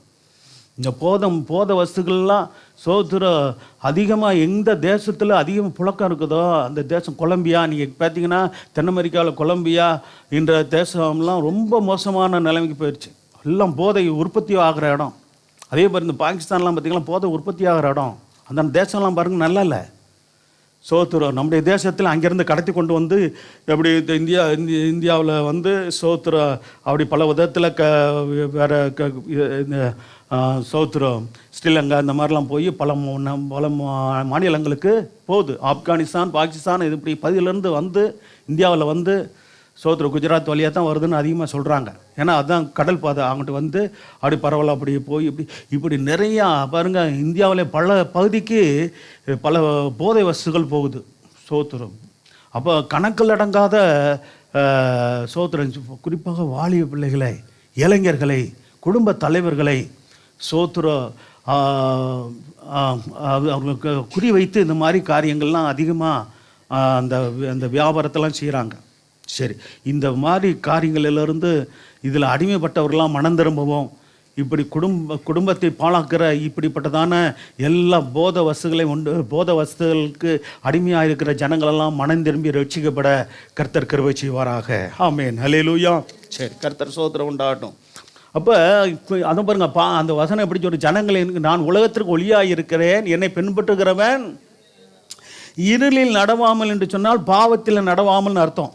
அக்கிரமத்தில் நடக்காமல், அநியாயத்தில் நடக்காமல், தவறான வழியில் நடக்காமல் ஜீவ ஒளியை அடைந்திருப்பான் என்றார். அல்லேலூயா. அப்போ கர்த்தரை பின்பற்றுகிறது ஜீவ வழியில் நம்ம நடத்துகிறது, நல்ல வழியில் நடத்துகிற காரியங்கள், சோத்திர நீதியின் வழியில் நடத்துகிற காரியங்கள், ஒழுக்கமுள்ள வாழ்க்கை வாழ்கிற நல்ல வசனத்தின்படி சத்தியத்தின்படி ஆண்டவரை உண்மையாக பின்பற்றணும்னா ஒருவரும் எந்த பாவத்திற்கும், நம்ம சுற்றியில் இருக்கிற மற்றவர்கள் அந்த ஒரு சில பாவங்களில் பல பாவங்களில் அடிமைப்பட்டிருந்தாலும் நாம் ஒரு காரியத்திலும் சிக்கிக்கொள்ளாதபடிக்கு கவனமாக இருப்போம். ஆமென், அல்லேலூயா. அப்படிப்பட்டதான வல்லமையை கிருபைகளை கர்த்தர் நமக்கு தருகிறார். ஸோ ஜெபிக்கணும். தேசத்தில் நமக்கு மட்டும் இல்லை, தேசத்தில் ஜனங்கள் இப்படி அடிமைப்பட்டு இருக்கிற ஜனங்கள் அவங்களுடைய கண்களை பிசாசு குருடாக்கி வைத்திருக்கிறார். நல்லா தெரிஞ்சுக்கொள்ளணும். இப்படி போதைக்கு அடிமையாக்க வைத்து குருடாக்கி வைத்திருக்கிறார். சோத்திரம் பாருங்கள், அவங்க வாழ்க்கையில் எந்த முன்னேற்றமும் இருக்காது. அப்படிப்பட்டவங்களுடைய அந்த ஒரு கிராமம் முன்னேறாது, அப்படிப்பட்ட ஒரு பட்டணம் முன்னேறாது. சோத்திரம் ஆமாம் பாருங்கள். அதனால சோத்திரம் நாம் என்ன பண்ணணும், ஜெபிக்கணும். அப்படிப்பட்டவர்களுக்காக ஜெபம் பண்ணி இப்படி இந்த மாயையிலேருந்து, இது ஒரு மாயை, இந்த மாயையிலேருந்து வெளியே வர அவர்கள் சோத்திரம், இது பிசாசுடைய கண்ணி. ஸோ அந்த கண்ணியிலிருந்து வெளியே வர நாம் ஜெபிக்கணும். ஜெபிப்போம். பிலிப்பியர் 3ஆம் அதிகாரம் 17 வசனம் 18 வசனத்தில் வழிகாட்டுகிறபடி நடக்க நமக்கு வழிகாட்டுகிறாங்க. பார்த்தீங்களா, அவர்கள் நல்ல வழியில் ஊழியர்கள், சோத்திரம் அப்போஸ்தலனாகிய பவுலை போன்ற, நல்ல பேதுருவை போன்ற எல்லா நல்ல தீர்க்கதரிசிகள், ஊழியர்கள், போதகர்கள்லாம் இருந்தாங்கள்ல, அவர்கள் காட்டுகிற வழி நல்ல வழி, தேவன் பக்கமாய் திருப்புற நடத்துகிற வழி. அந்த வழியில் நாம் நடக்கிறதுக்கு நம்ம அழைக்கப்பட்டு இருக்கிறோம். வாசிக்கலாம். பிலிப்பியர் 3ஆம் அதிகாரம் 17, 18. சகோதரரே, நீங்கள் என்னோடு கூட பின்பற்றுவர்களாக என்ன செய்யணும், நாங்கள் உங்களுக்கு வழிகாட்டுகிறபடி நடக்கிறவர்களை மாதிரியாக என்ன செய்யுங்க, நல்லா கவனிக்கணும். அப்போஸ்தலன் பவுல் சொல்கிறார், நீங்கள் என்னோடு கூட பின்பற்றுவர்களாங்க. ஏன்னா எங்களோடு கூட நீங்கள் பின்பற்றினீங்கன்னா நாங்கள் நல்ல வழியில் நாங்கள் நடந்து உங்களுக்கு வழிகாட்டுகிறோம். கர்த்தர் ஸ்தோத்திரம் உண்டாகட்டும். அப்போ கர்த்தருடைய பிள்ளைகள் சபையில் இருக்கிறீங்க. அப்போ உங்களுக்கு முன்னோடியாக உங்களுக்கு ஒரு ஆவிக்குரிய தகப்பனாக நல்ல ஒரு வழிகாட்ட முடியாத தேவ பயத்தோடு கூட கர்த்தரால் அழைக்கப்பட்டு வேறு பிரிக்கப்பட்டு கர்த்தருடைய ஊழியத்தை செய்கிற நாங்கள் காட்டுகிற அந்த விசுவாச வழியை நீங்களும் பின்பற்றுங்க. அல்லேலூயா. ஆமாம், சோத்திரம். ஆமாம், நல்லா கவனிக்கணும். சோத்திரம் எல்லாம் ஊழியர்கள்லாம் வந்திருக்காங்க, அப்படிலாம் நல்லா அப்படியே சோத்திரம் சினிமா ஆக்டர் மாதிரி ட்ரெஸ் பண்ணுறாங்க. சோத்திர அவளுடைய டான்ஸ்லாம் சூப்பராக இருக்குது. அவன்லாம் நல்ல வழியாக நடத்த மாட்டான், கவனமாக இருக்கணும். அதெல்லாம் வேஸ்ட்டு. கர்த்தர் சோத்திரம் உண்டாகட்டும். இன்றைக்கி எந்த அளவுக்கு மோசமாக போச்சுன்னா சோத்திரம். ஆமாம், சினிமாவில் ஒரு சினிமா பாட்டுக்கு எப்படி டான்ஸ் ஆடுறானோ அதே போல் டான்ஸை எதில் கொண்டு வர்றாங்க, கிறிஸ்தவத்தில் ஆராதனையில் கொண்டு வராங்க. எவ்வளோ பெரிய கொடுமை இதெல்லாம். அதே மாதிரி டான்ஸு, அதே மாதிரி ட்ரெஸ்ஸு, அதே மாதிரி என்னது சோத்திரம். யூதா ராஜ்ய சிங்கம் அல்லேலூயா அப்படின்னா பாட்டாயிருமா, கிறிஸ்தவ பாட்டாயிருமா? நம்ம பாட்டு இப்படி போகுது. ரொம்ப கவனமாக இருக்கும் நம்ம. அதாவது சோத்திரம் உங்களை சில இளைஞர்கள், வாலிபர்கள் இங்கே ரொம்ப கவனமாக இருக்கணும். கர்த்தர் சோத்திரம் உண்டாகட்டும். அவர் அது ஒன்று எழுப்புதல் கொண்டு வரப்போது. இன்னும் சொல்ல போனால் அப்படிப்பட்ட பாடல்கள், ஆடல்கள்லாம் ஒரு மனுஷனை ரிச்சபில் நடத்திடுமா? நல்லா பாருங்கள், ஒரு இன்னும் நடத்தாது. இன்னும் சொல்ல போனால் மோசமாக்கிறோம். நல்லா கவனிக்கணும். சோத்திரம். இப்போ சில ப்ரோக்ராமுக்காக சில பிள்ளைகள் அது சோதர ப்ரோக்ராம் சில காரியங்களை நம்ம நம்ம அனுமதிக்கிறோம். ஆனால் சபை ஆராதனையில் அப்படி இந்த காரியங்கள்லாம் இருக்கா? அனுமதிக்கவே கூடாது. சோத்துரும். ஆனால் சில சபைகளில் இது ஒரு இதாக இருக்குது, டைம் பாஸ் மாதிரி. இன்றைக்கி டைம் பாஸுக்காக நீங்கள் வர்றீங்க, வர முடியும் சபைக்கு ஆராதனைக்கு டைம் பாஸாக? நீங்கள் போனால் கர்த்தரை ஆராதிக்கலாம், கர்த்தரை வார்த்தையை கேட்கலாம், தேவ பயத்தோடு பக்தியோடு கூட கர்த்தரை தொழுது கொள்ளலாம். அந்த நோக்கத்தோடு தான் நானும் வரணும், நீங்களும் வரணும். இது தேவ சமூகம், பயபக்திக்குரிய இடம். ஆமேன், அல்லேலூயா. கர்த்தர் அசைவாடுற இடம், கர்த்தர் நம்மத்தில் உலாவுகிற இடம். இதில் சோதரம். அப்போ நமக்குள்ளே நீங்களும் நான் தான் தேவன் தங்க ஆலயம். இப்படிலாம் இருந்தாலும் கூட கர்த்தர் சோதரம் உண்டாகட்டும். பாருங்கள், அந்த நாட்களிலிருந்து தேவனுடைய ஆலயத்தை கனப்படுத்தினாங்க. ஆலயத்துக்கு போகும்போது என்ன செய்யணுமா? ஒரு நடையை காத்து கொண்டு இருக்கா. பிரசங்கி புஸ்தகத்தில் வசனத்தை வாசிங்க. பிரசங்கி புஸ்தகத்தில் அந்த வசனத்தை ஞாபகப்படுத்துறதுனால, நீ ஆலயத்துக்கு போகும்போது உன் நடையை காத்துக்கொள், துன்மார்க்கர் பலியிடுகிறது போல நீ பலியிடாதே அப்படின்னு இருக்குது இல்லையா? இருக்கா பிரசங்கி புஸ்தகம்? வாசிக்கலாம். இப்போ எந்த ஆலயத்துக்கு வந்துருக்கீங்க? தேவாலயத்துக்கு வந்துருக்கீங்க, ஜப வீட்டுக்கு வந்துருக்கீங்க. ஜப ஆலயம், ஜப வீடு, தேவனுடைய வீடு. வேதத்தில் பாருங்கள், இது தேவனுடைய வீடுன்னே சொல்லப்பட்டிருக்கிறது. இருக்கா புதிய ஏற்பாட்டில் தீமோத்தேயு புஸ்தகத்தில் 3:15 தேவனுடைய வீடுன்னே சொல்லப்பட்டிருக்கு. சரி, இந்த வசனத்தை வாசிங்க. நீ தேவாலயத்துக்கு போகும்போது உன் நடையை காத்துக்கொள்ளாமா. இங்கே சோத்திரம் நடையை காத்து கொண்டு வரணும். சோத்திரம் அங்கே போனால் என்ன பண்ணலாம்? சோத்திரம் ஆம்பளை பிள்ளையும் பொம்பளை பிள்ளைங்களையும் சேர்ந்து ஆடலாம். ஆட விட்றானுங்க. ஆட விட்டுட்டு இதெல்லாம் சோத்திரம் அவன் என்ஜாய்மெண்ட்டு அப்படி நல்லா சந்தோஷமாக இருக்கணும். எதுக்கு இப்படி ஆடி எங்கே நரகத்து போகிறதுக்கா? சோத்திரம் இதெல்லாம் ஒழுங்கு மீறி நடக்கிற காரியங்கள்லாம் யார் செஞ்சாலும் தப்புங்க. சோத்திரம் அது சொல்ல அவங்க செஞ்சார், இவங்க செய்கிறாங்க, அவர் அப்படின்ற அதெல்லாம் டோட்டலாகவே இதெல்லாம் இது சோத்திரம். அப்போ அந்த நாட்கள்லேருந்து ஒரு பயத்தோடு பக்தியோடு கர்த்தரை ஆராய்த்து கொண்டு வந்தாங்கன்னா அவங்களெல்லாம் இப்போ புத்தியினர்களா? சோத்திரம். பாருங்க, ஒரு போட்டோ போடுறாங்க பத்திரிக்கையில். சோத்திரம் தாவீது அந்த உடன்படிக்கப்பட்டு ஆசாரியர்கள்லாம் நல்ல பயபக்தியோடு இதை தூக்கிட்டு வர மாதிரியும் இவர் கோமணம் கட்டி ஆடுற மாதிரி காமிக்கிறான். யாரை? பத்திரிக்கையில். யாரை? தாவீது கோமணம் கட்டி, சின்ன கோமணம்னா பத்திரிக்கையில். நீங்கள் இன்னும் பயப்படாதீங்க. அந்த காலத்தில் கிராமத்தில் உள்ளவங்களாம் வேலைக்கு போகும்போது பார்த்திங்கன்னா சோத்திரம் ட்ரெஸ்ஸெல்லாம் அழுத்திட்டு கோமணம் மட்டும் கட்டியிருப்பாங்க. நாங்களும் விவசாய குடும்பத்திலேருந்து வந்தவங்களாம் அந்த நாட்கள்லாம் பார்த்திங்கன்னா அது சாதாரண ஒரு காரியமாக இருக்கும். அது மாதிரி சோத்திரம் அவன் ஆடையை கழட்டிட்டு அப்படியே அம்மனம்மா ஆடினார் மாதிரி அப்படி கூட சொல்லிவிடானுங்க இருக்குது. அம்மனம்மா கூட ஆடினாருன்னு. சோத்திரம் எப்படி இப்போ அந்த ஃபோட்டோவை காமிக்கிறானுங்க. நானே காமிக்கிறேன் ஒரு நாளைக்கு. சோத்திரம் எப்படி இருக்குது இதெல்லாம் வருது பாருங்கள். எப்படி வெறும் கோமணம் மட்டும் கட்டியிருக்கிற மாதிரியும் அப்புறம் ஆடுற மாதிரியும் காமிக்கிறானுங்க. அப்போ அப்படிலாம் ஆடுனா நாங்கள் அந்தளவுக்கு ஆடுறோம். அப்படிலாம் தாவீதே உதாரணம் காட்டக்கூடாது. அவன் எங்கே ஆடுனா? ரோட்டில் ஆடினது போய் ஆடுனான்னு சொல்லிக்கிட்டே இருந்தா அப்படி. நல்லா தெரியுங்க, அங்கே ஆலயத்தில் ஆடலை தாவீது. ரோட்டில் வரும்போது உடன்படிக்கை வரும்போது சோத்திரம் உற்சாகத்தில் அப்படி ஆடினா. சரி, ஒரு தடவை ஆடுனா, எல்லா காலமும் ஆடினானா? அதையும் பத்திரிக்கையில் தாவீது ஒரு முறை தான் ஆடினதாக இருக்குது. காலமெல்லாம் ஆடிக்கிட்டே இருந்தானாம்மா. இதெல்லாம் அதான் அது நல்ல கர்த்தரை பின்பற்றணும். அதுதான் நேரத்தோட சொன்னேன், தேவ சாயலாக இருங்கப்பா. மற்றவன் என்ன சொல்கிறாங்க தெரியுமா? அந்த ஊழியக்காரன் அப்படி ட்ரெஸ் பண்ணலையா, அந்த ஊழியக்காரன் அது பண்ணலையா, நீ ஏன் பார்க்குற அவங்களெல்லாம் பார்க்குற? உனக்கு கொடுத்த ஊழியக்காரன் யார்? அவங்கள பாரு. அல்லேலூயா. ஆமாம், அவங்கள பார்க்குற இவங்கள பார்க்குறன்றதுலாம் தப்பு. அதே அந்த எண்ணமே தப்பு. நீங்களும் நானும் பார்க்க வேண்டியது நமக்கு முன்னோர்களாக நல்ல சாட்சியாய் வாழ்ந்து நமக்கு ஒரு நல்ல பாதையை காட்டின பவுலை போன்ற நம்ம பேதுரு போன்ற நல்ல வேதத்தில் சொல்லப்பட்ட நல்ல பரிசுத்தவான்களை பார்க்கணும். அல்லேலூயா. விழுந்து போனவங்களை ஏங்க பார்க்கணும்? சுவாசம் இல்லாமல் உலகத்தின் காரியங்களில் நோக்கி ஓடிக்கொண்டிருக்கிற ஜனங்களை ஏன் பார்க்கணும்? ஊழியராக இருந்தாலும் விசுவாசியாக இருந்தாலும் அவங்கள பார்க்கக்கூடாது. நம்முடைய ஆவிக்குரிய ஜீவனை விழுந்து போகும். எப்போதுமே நம்ம ரொம்ப கவனமாக இருக்கணும். ஆண்டவருடைய பிள்ளைங்கள் தேவ சமூகத்திலேருந்து நான் சொல்கிறேன்னா தேவ பயத்தோடு சொல்கிறேன். கர்த்தர் சொல்கிறாரு. பேரை நம்ம யார் பேரையும் சொல்லலை, இல்லை இது வரைக்கும் யார் பேரை சொன்னேன்னா பொதுவாக சொல்கிறேன். ரொம்ப ஆண்டவருடைய பிள்ளைங்க சொல்ல பேர் நினைக்கிறாங்க. என்ன சொல்கிறாங்க? சோத்திரம். வாலிப பிள்ளைங்க சொல்கிறது காரணம் சோத்திரம், உடுத்துறது கொஞ்சம் கண்ணியமாக உடுத்துப்பா. சோத்திரம். அங்கங்கே சில பேர் நம்ம பிள்ளைங்க பரவாயில்ல வெளியே விடு, எப்படி உடுத்து போகிறீங்களோ தெரில. சோத்தை பார்த்தீங்களா, ஒரு சிலர் பார்த்தீங்களா இன்றைக்கி ட்ரெஸ்ஸே இப்படி தான் இருக்குது.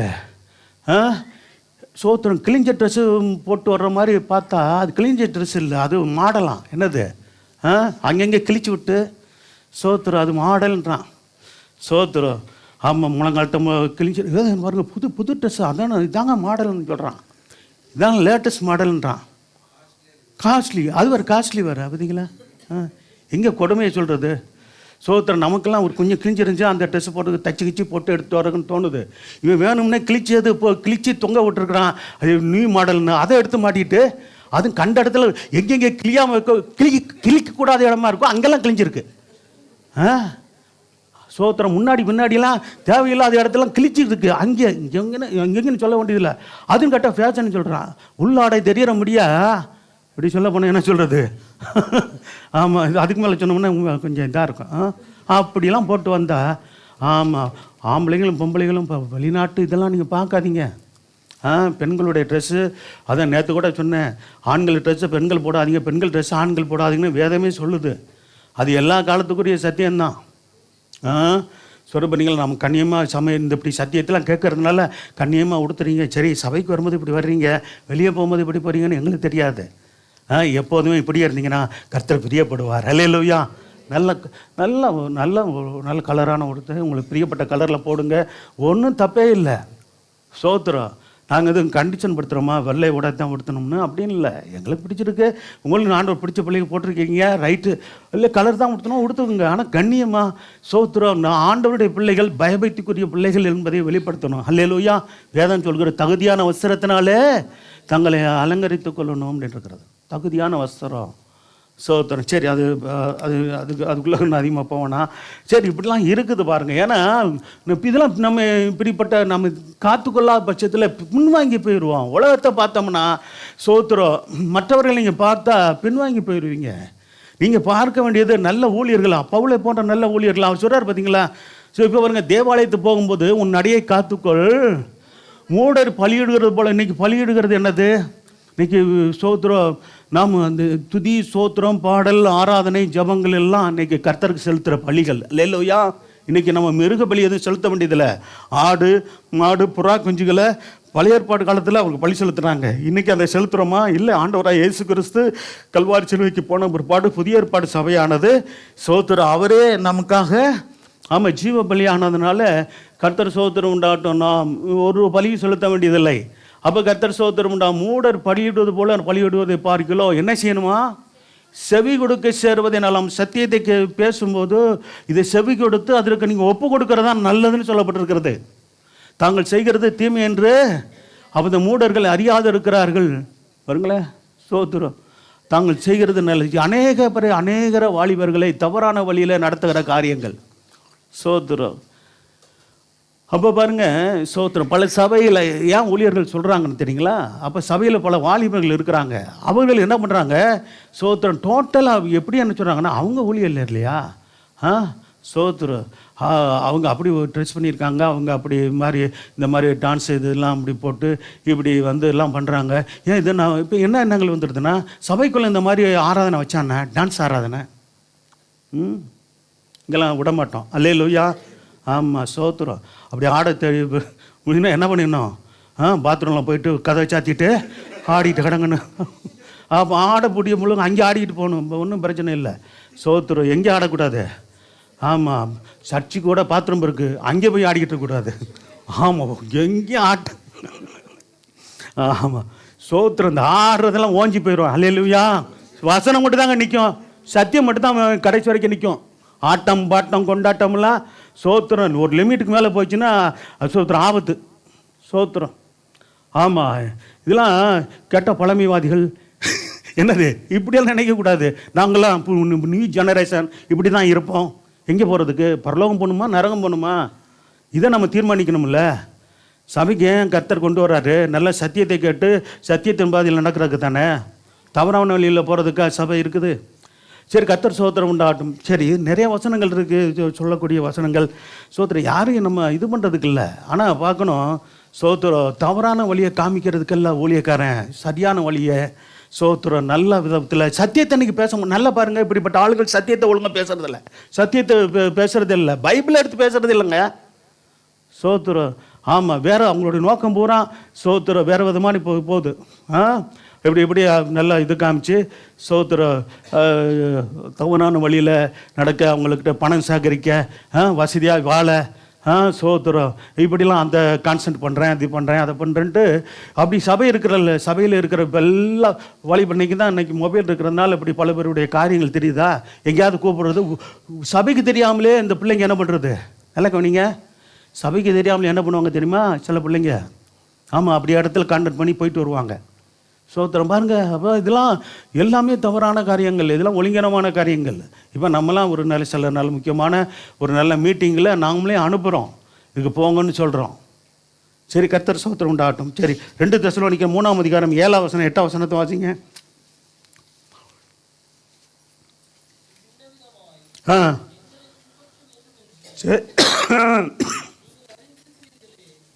சரி. நான் உங்களுக்குள்ளே ஒழுங்கற்று நடவாமலும். ஆமாம், பார்த்தீங்களா?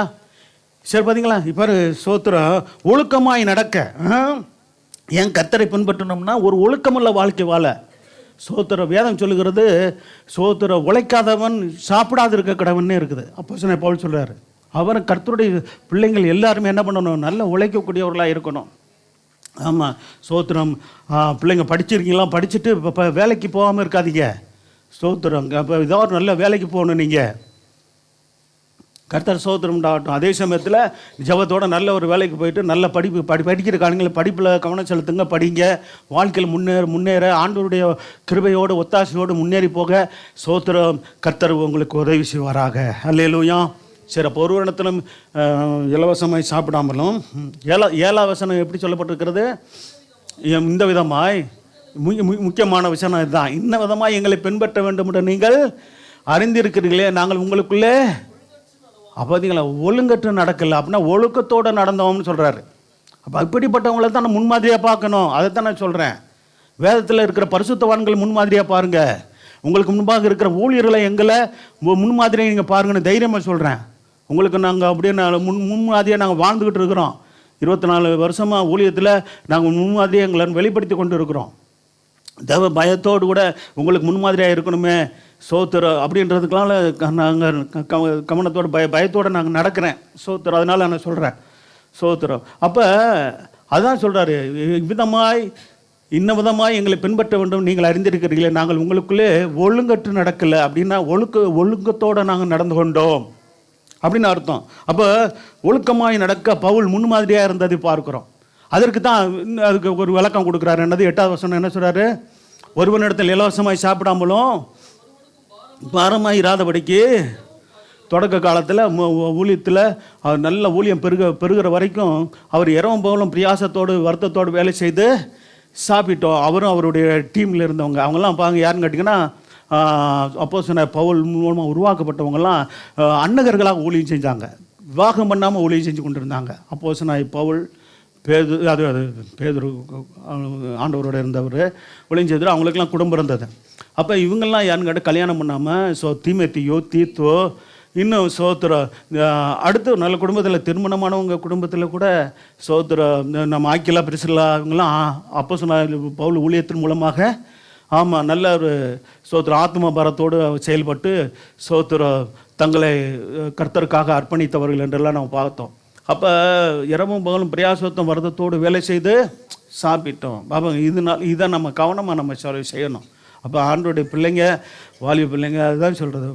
இப்போ வேலைக்கு படிக்கிறீங்க, நல்ல படிக்கிற கடன்கள் படிப்பில் கவனம் செலுத்து படிங்க, ஆண்டோட ஒத்தாசையோடு படிங்க, ஜெபம் பண்ணிட்டு படிங்க.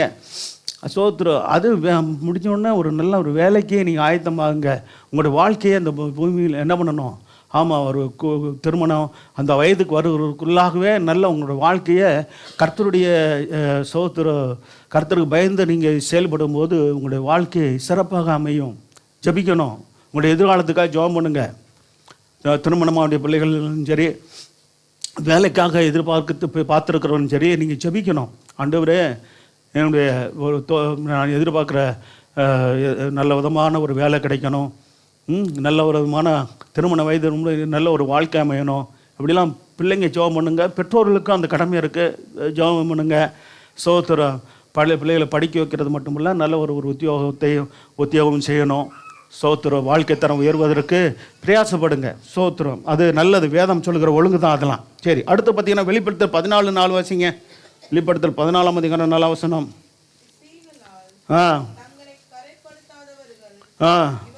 சோத்திரம்.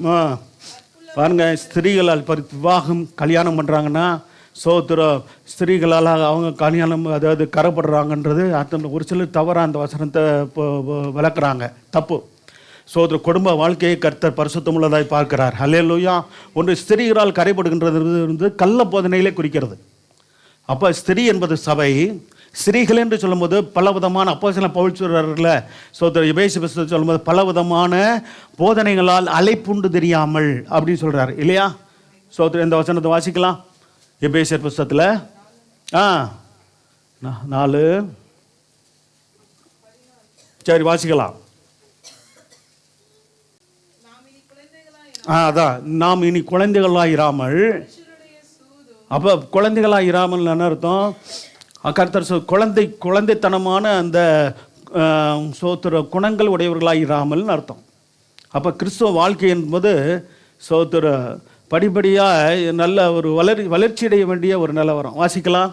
நாம் இனி குழந்தைகளாயிராமல் மனுஷருடைய சூதோ வஞ்சிக்கிறதுக்கு ஏதுவமான தந்திரமுள்ள போதகமாகிய பலவித காற்றினாலே அலைகளை போல அடிபட்டு அலைகளாக இராமல் என்ன செய்யணும்? அன்புடன் சத்தியத்தை கை கொண்டு தலையாகிய கிறிஸ்துவுக்குள் எல்லாவற்றிலேயும் நாம் வளருளாக இருக்க முடியாது அப்படி செய்தார். பார்த்தீங்களா? சோத்திரு. அன்புடன் சத்தியத்தை கை கொள்ளணும். அதுக்கு முன்னாடி என்ன செய்யணும்? பலவிதமான அந்த வார்த்தை தான் முக்கியம். பலவிதம் காற்றுன்றது அதுதான். சோத்திர. கள்ள உபதேசங்கள், கள்ள போதனைகள், தந்திரமுள்ள சோத்திரம், அப்படியே பல காரியங்கள் வருது. இன்றைக்கி பார்த்தீங்கன்னா செழிப்பின் உபதேசம்னு ஒரு கூட்டம். சோத்திரம். அப்போ ஹைப்பர் கிரேஸ்ன்ற ஒரு இருக்குது. இதெல்லாம் என்னமே இது சோத்திரம். கிருபை, கர்த்தருடைய கிருபையின் மூலமாக கர்த்தர் நம்மை நடத்துகிறது உண்மைதான். ஆனால் சோத்திரம் அதே என்ன அதிகமாக அந்த காரியங்களை எல்லாம் கிருபை என்று சொல்லி சோத்திரம்.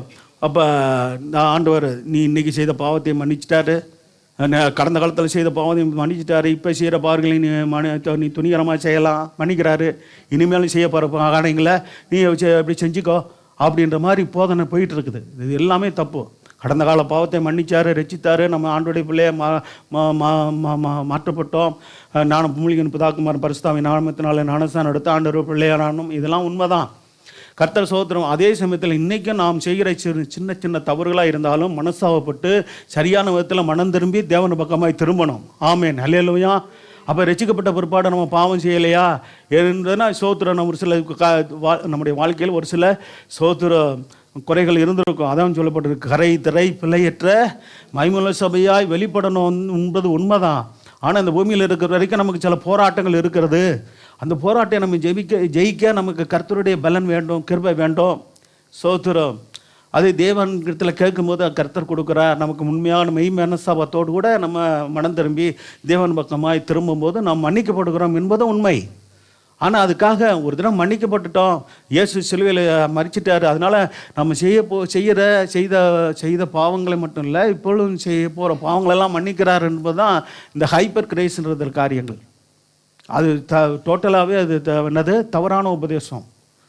கர்த்தர் சோத்திரம் உண்டாகட்டும். செழிப்பின் உபதேசம். அப்போ பார்த்திங்கன்னா நம்ம இந்த பூமியில் நம்ம வாழ்கிறது எப்படி தான் சுகபோகமாக வாழணும். அப்படி சுகபோகமாக வாழ்கிற உயிரோட செத்தவள்னு சொல்லப்பட்டிருக்கிற வேதத்தில். சோத்திரம். அப்போ நம்ம ஆசீர்வாதமாக இருக்கிறது தப்பு இல்லைங்க. ஆசீர்வாதமாக நம்ம இருக்கணும்னு சொல்லி ஆண்டவர்கிட்ட விரும்புகிறது, ஜெபிக்கிறது நம்ம அவசியம்தான். நம்ம உழைக்கணும், நம்ம பிரயாசப்படணும். நம்ம ஏற்ற வழியில் கர்த்தர் உயர்த்த வல்லவர் தான். ஏற்ற காலத்திலே கர்த்தர் உயர்த்த முடிக்க ஒரு பலத்த காலத்தில் என்ன செய்யணும்? அணங்கி இருக்கணுன்றதில் தானே நம்ம சத்தியம் அறிஞ்சிருக்கிறோமே. சோத்திரம். ஆனால் இன்றைக்கி எப்படி சுகபோகமாக வாழ்கிறதுக்கு கற்றுக் கொடுக்குறாங்க. சோத்திரம். சில ஆட்கள் அதுவும் கள்ள போதனை. அதெல்லாம் புரிஞ்சு கொள்ளுங்க. இன்றைக்கி கிறிஸ்தவன்னு சொல்கிறவங்க பைபிள் வச்சுக்கிட்டு தான் தவறான உபதேசங்கள்லாம் போதிக்கிறாங்க. நம்ம எச்சரிக்கையாக இருக்கணும்.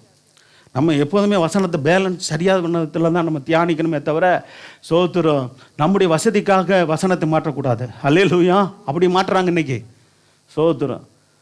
அதில் என்ன ஒரு இது தெரியுமா? சாவாமை என்ற கொள்கை. சாவாமை என்பது என்ன?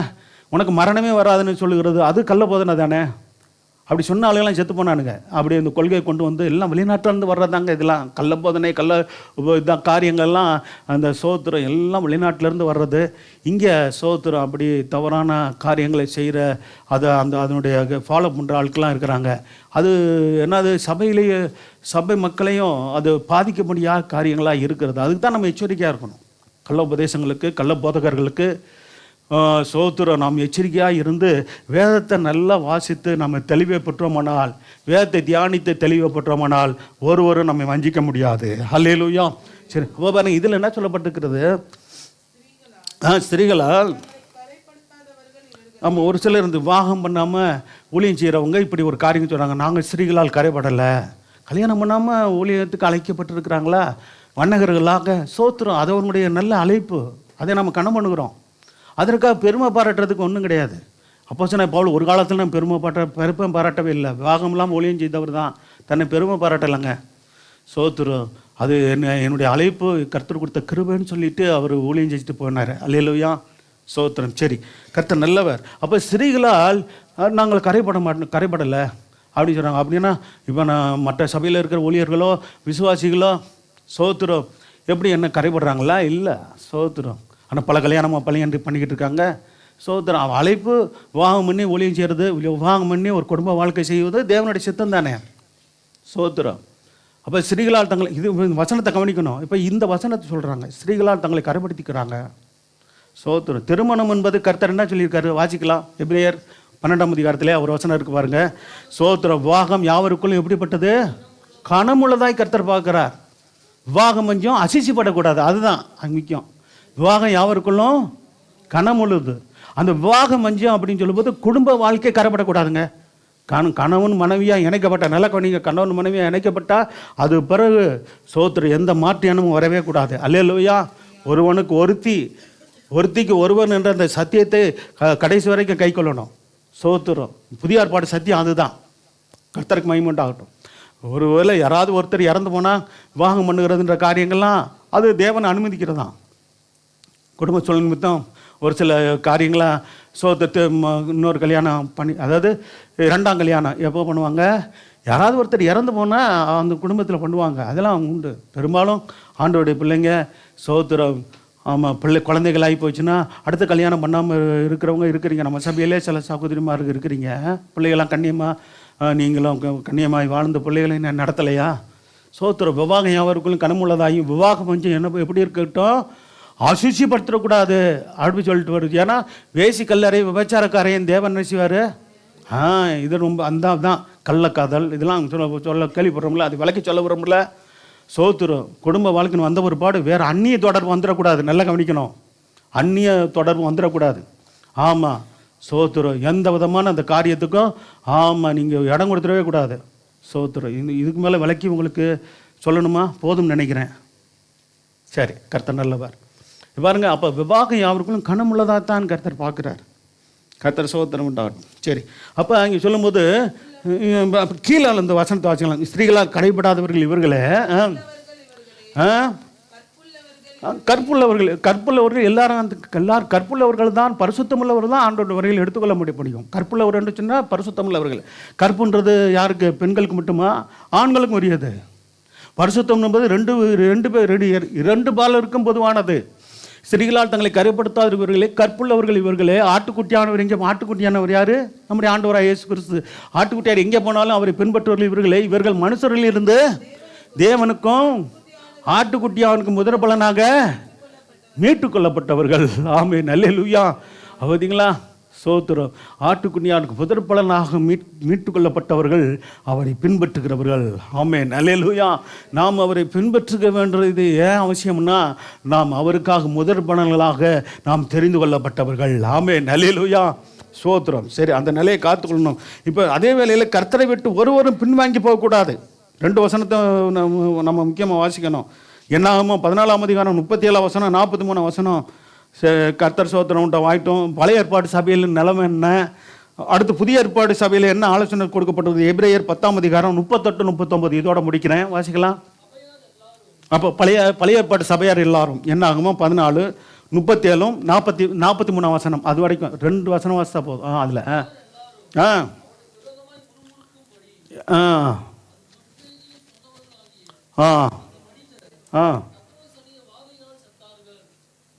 சோத்திரம்.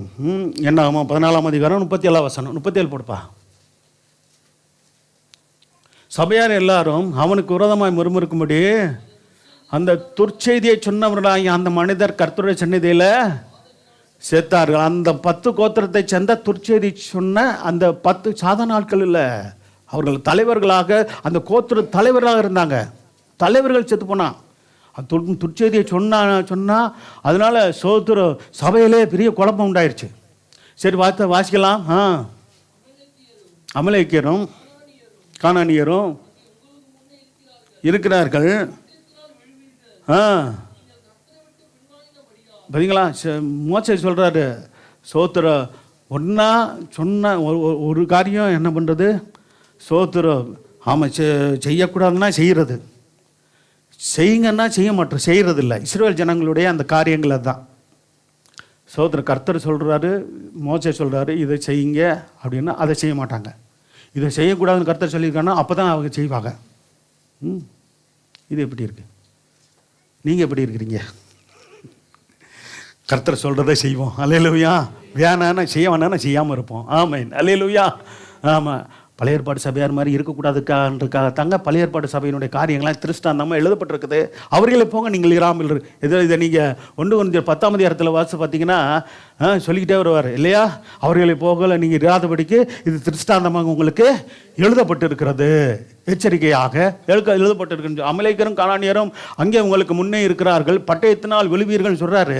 ஆனால் நாங்கள் போகிறோம் சோத்திரம் அப்படின்னு சொல்லிட்டு நாங்கள் போய் என்னது ஆமாம் கானான் தேசத்தை சுதந்திரிக்க போகிறோம். நீ கீழ்ப்படிஞ்சு தானே உன்னை உள்ளே விடுவார் ஆண்டவர், கீழ்ப்படியாமல் இருக்கிறதுனால உன்னை எப்படி கொண்டு போவார் அது சொல்கிறார். பார்த்தீங்களா, அப்போ அதாவது மோசே சொல்கிறார், என்ன சொல்கிறாரு, நீங்கள் கர்த்தரை விட்டு பின்வாங்கினபடியால் கர்த்தர் உங்களோட இல்லை, உங்களோட இருக்க மாட்டார். நீங்கள் நான் போகிறேன், நான் இப்போ பிடிக்க போகிறேன் அப்படின்னு நீங்கள் பொறுமையாக இருங்க, அவசரப்படாதீங்க அப்படின்னு சொன்னால் இதன் முடிய நடங்கன்னு சொன்னால் செய்கிறதில்ல. ஆனால் செய்யக்கூடாதுன்னு சொன்னால் செய்கிறீங்க. பாருங்கள் எவ்வளோ பெரிய அப்போ பரிதாபமான நிலவரத்தில் சோத்திர இவங்களுடைய காரியங்கள்லாம் இருந்தது. பாருங்கள், ஒரு பக்கம் அவங்களுடைய காரியங்கள் எல்லாம் பார்த்திங்கன்னா ரொம்ப என்ன எப்படி தெரிகிறது, என்ன சொல்லுவாங்க, ஈட்டிக்கு போட்டியாவா, என்ன சொல்கிறது, ஏட்டிக்கு போட்டியாவா, அப்படி தான் பண்ணுறது. அது உங்களுக்கு பிடிக்குமா ஏட்டிக்கு போட்டி பண்ணுறது? நல்லா சொல்கிறீங்களே சிலர். ஏட்டிக்கு போட்டியா, ஏட்டிக்கு போட்டி பேச்சு, ஏட்டிக்கு போட்டி செயல், இதெல்லாம் நமக்கு வேண்டவே வேண்டாம். அல்லேலூயா. ஆமாம், வேணவே வேணாம். சரி, கர்த்தரை சோத்திரம் உண்டாடணும்.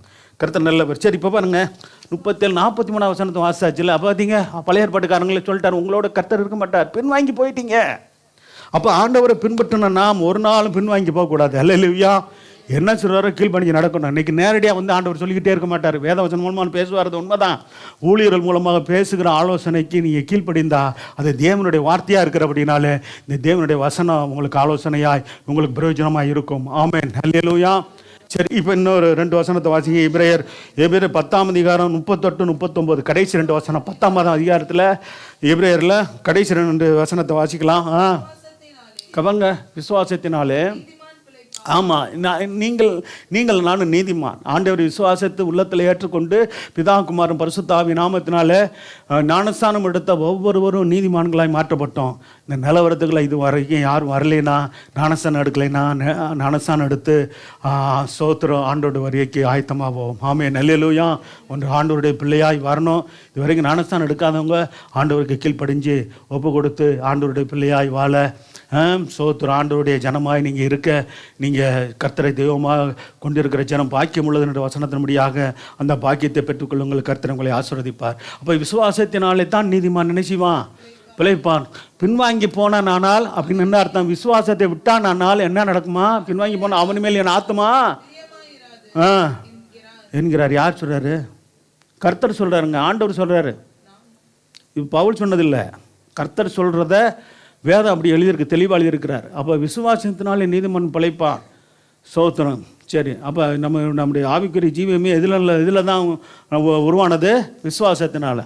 அப்போ கிருபையினால் விசுவாசத்தை கொண்டு ரட்சிக்கப்பட்டீர்கள், இது உங்களால் உண்டானதல்ல, இது தேவனுடைய ஈவு. சரி, அடுத்த வசனம். நாமும் கெட்டு போக, பார்த்தீங்களா, கெட்டு போக பின்வாங்கிறவர்களாயிராமல். அப்போ விசுவாசத்தை விட்டு ஆண்டவர்கிட்ட பின்வாங்கி போயிட்டோம்னா எல்லாமே வேஸ்ட்டாக போயிடும். நம்ம இது வரைக்கும் நம்ம ரிச்சிப்பில் நம்ம வாழ்ந்தது, நாம் வாழ்ந்தது, நம்முடைய பிள்ளைகளை நம்ம நடத்தினது, நம்முடைய சந்ததிகளோடு நடத்தினது எல்லாம் வீணாக போயிடும். நாம் இடறினால், நல்ல கவனிங்க, பெற்றோர்கள் இடறினால் பிள்ளைகளை இடறி போவார்கள். அல்லேலூயா. நம்முடைய பிள்ளைகள் இடறினால் சோத்திரம் நம்முடைய சந்ததிகளை இடறி போகும்.